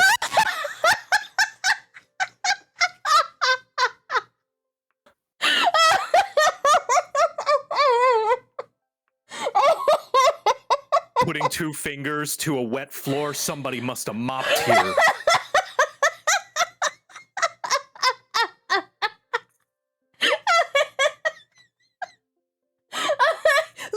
I just wanted to win one. That's right, Mage. I just wanted to win one. And you chose the biggest, easiest target.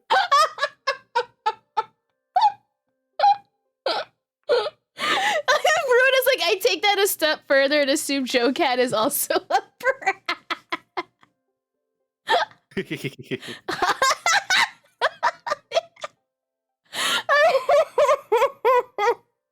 Anyway, did you take a drink?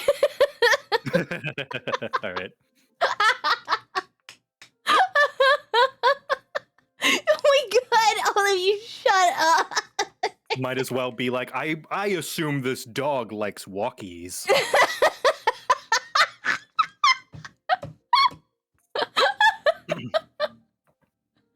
Oh my god. It's your turn. All right. Let's see. I'm gonna ask a question first because that's gonna inform whether this is a good assumption. Oh, okay. Are you into men? Yes. Okay. I assume you actually don't care much about pegging all that much. You would be wrong. I love pegging. Damn it. I thought I would. It's like finding a. Oh man, it's like finding a needle in a haystack of finding a woman who isn't into pegging. Wait, so would you say that most women are into pegging, like pegging other people? Well, most of the female friends I have, anyway, like every single one of them is like, yes, pegging. And Interesting it's like, that all of your women friends are into pegging. Unfortunately, I'm not on the market. It's not on the menu, ladies. Sorry. Not on the menu. If that makes me boring and less interesting, so be it. I think you basically been like, I'm into pegging, but I already am taken. I've got my pegger.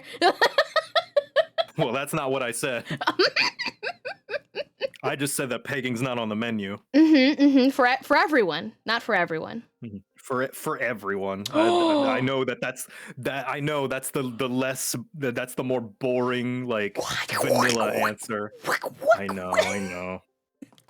I've disappointed a lot of people today, I'm sure. I know you posted that picture and now you've disappointed everyone. Yeah. I'll take a drink though, because this is so tasty.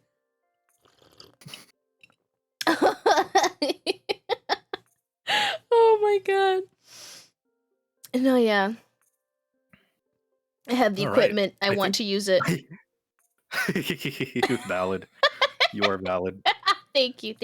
You're also valid. You're also valid in not being open for business in that area. Listen, if ladies get to be like no back door, then I think I also get that option. No, that's fair. That's fair. You know, we all have more than one hole, so you exactly. You find what works. I'm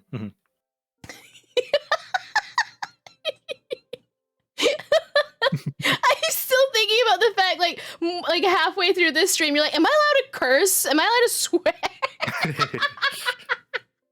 Just making sure. Thank you. I appreciate it. I also asked that question. I'm like, "Hello, are you a family-friendly streamer? I just need to know how much I need to tone it down." Oh my god, Joket, this has been such a pleasure. Thank you so much Yeah. for making time, for me, for all of us, combating the internet gods that do not wish to let you appear and manifest fully live 2D for the entire time. I appreciate you. Yeah, I appreciate you too. Thank you. Is there someone you would definitely like to raid? Yes, actually, we were talking about let's see, Mecha Chameleon and Lady Catherine, who just goes by Catherine with a Q. Here, I'll type it out. Oh, yes, please. If you can even like... I recently met her through Willie Osso, who does a lot of quiz shows and whose idea I stole, who they in turn stole from other quiz shows. But of course. I met her through Willie Osso, and she is wonderful people. She also gave me a bunch of money in Final Fantasy XIV, and I love money, so she gave me a bunch of gil. And that's always nice to have friends who are rich like that. So yeah, if we could raid her, tell her Joe Cat thanks you for all the gil. Oh yes, Joe Cat thanks you for all the gil. Please use whatever emotes you want. Of course, you can also use my emotes or Joe Cat's emotes. Let me post it. Hold on. Joe Cat thanks you for all the gil. I'm going to embellish this a little bit for everyone. Mm-hmm. Also, when do you stream? When can people catch you? So I haven't had a regular stream schedule for quite a few weeks just because this month has been busy. But I think August I will start streaming regularly again. In the meantime, you can catch me on Blue Sky if you follow my Blue Sky at joecat.net. That is where I'm going to be posting my stream schedule visually because I know people like picture books. So I'll have a visual representation of my stream schedule every week once I get back to it. Right now, I'm preparing to go to Germany for Berlin Fan Fest to hang out with friends. That's right. And that I will be flying out next week. So this day next week, I'll be flying out to Berlin to just eat bratwurst and say danke and learn a little bit of German. Dankeschön. I have a question. And also... Oh, sorry. No. Finish chilling. Nah, I'm done. Oh, okay. I'm so sorry to cut you off. No, that's okay. Am I allowed to say, Joe Cat thanks you for all the gil, pegging is not on the menu? Yeah, that's fine. I worry about what that implies as if I'm saying that she was trying to peg me, but she was not. Where's a good... There we go. Okay, here we go. I know I see everybody like getting the raid message ready. Hi, it's me, KiraP_Raptor your unhinged gremlin. Enjoy this raid message. You can catch me every Monday, Wednesday, Friday. But it is very funny, so... Yes! And so I was like, wait, let me ask first. Thank you so much. I'm going to start initiating the raid. As always, everyone, thank you so much for spending time with us. You could literally be anywhere else, and the fact that you would give us your time, I appreciate extremely. And follow Joe Cat. What are you doing? Have you not? Hello? Thank you. Yep. New video out either tonight or tomorrow, for sure, this time. Let's go! New video! And also, thank you so much for making time for me. I appreciate it so much. Thank you for inviting me. This was a lot of fun. Hell yeah. All right, we are gonna get ready to raid. Yeah. Mics are still hot. I'll let you know when they're off. So long, and thanks for all the fish. So sad that it had come to this. Na, na, na, na, na, na, na. Your world's about to be destroyed. No sense in getting all annoyed. Na, na, na. So long, and thanks for all the pish. Did you say the pish? Yeah, the pish. The pish. Wait, this is a Hitchhiker's Guide to the Galaxy reference? It is, yes, from the movie. Oh, I've read the book, but I haven't seen the movie. It's okay. Mm-hmm. It's fun. It, of course, does not cover all the books because there's a lot. For sure. But... I'm in the middle of the second one right now. How are you enjoying it? I like it. It's weird. I like weird. It's also very funny. Well, we're raiding out. Bye! Bye bye.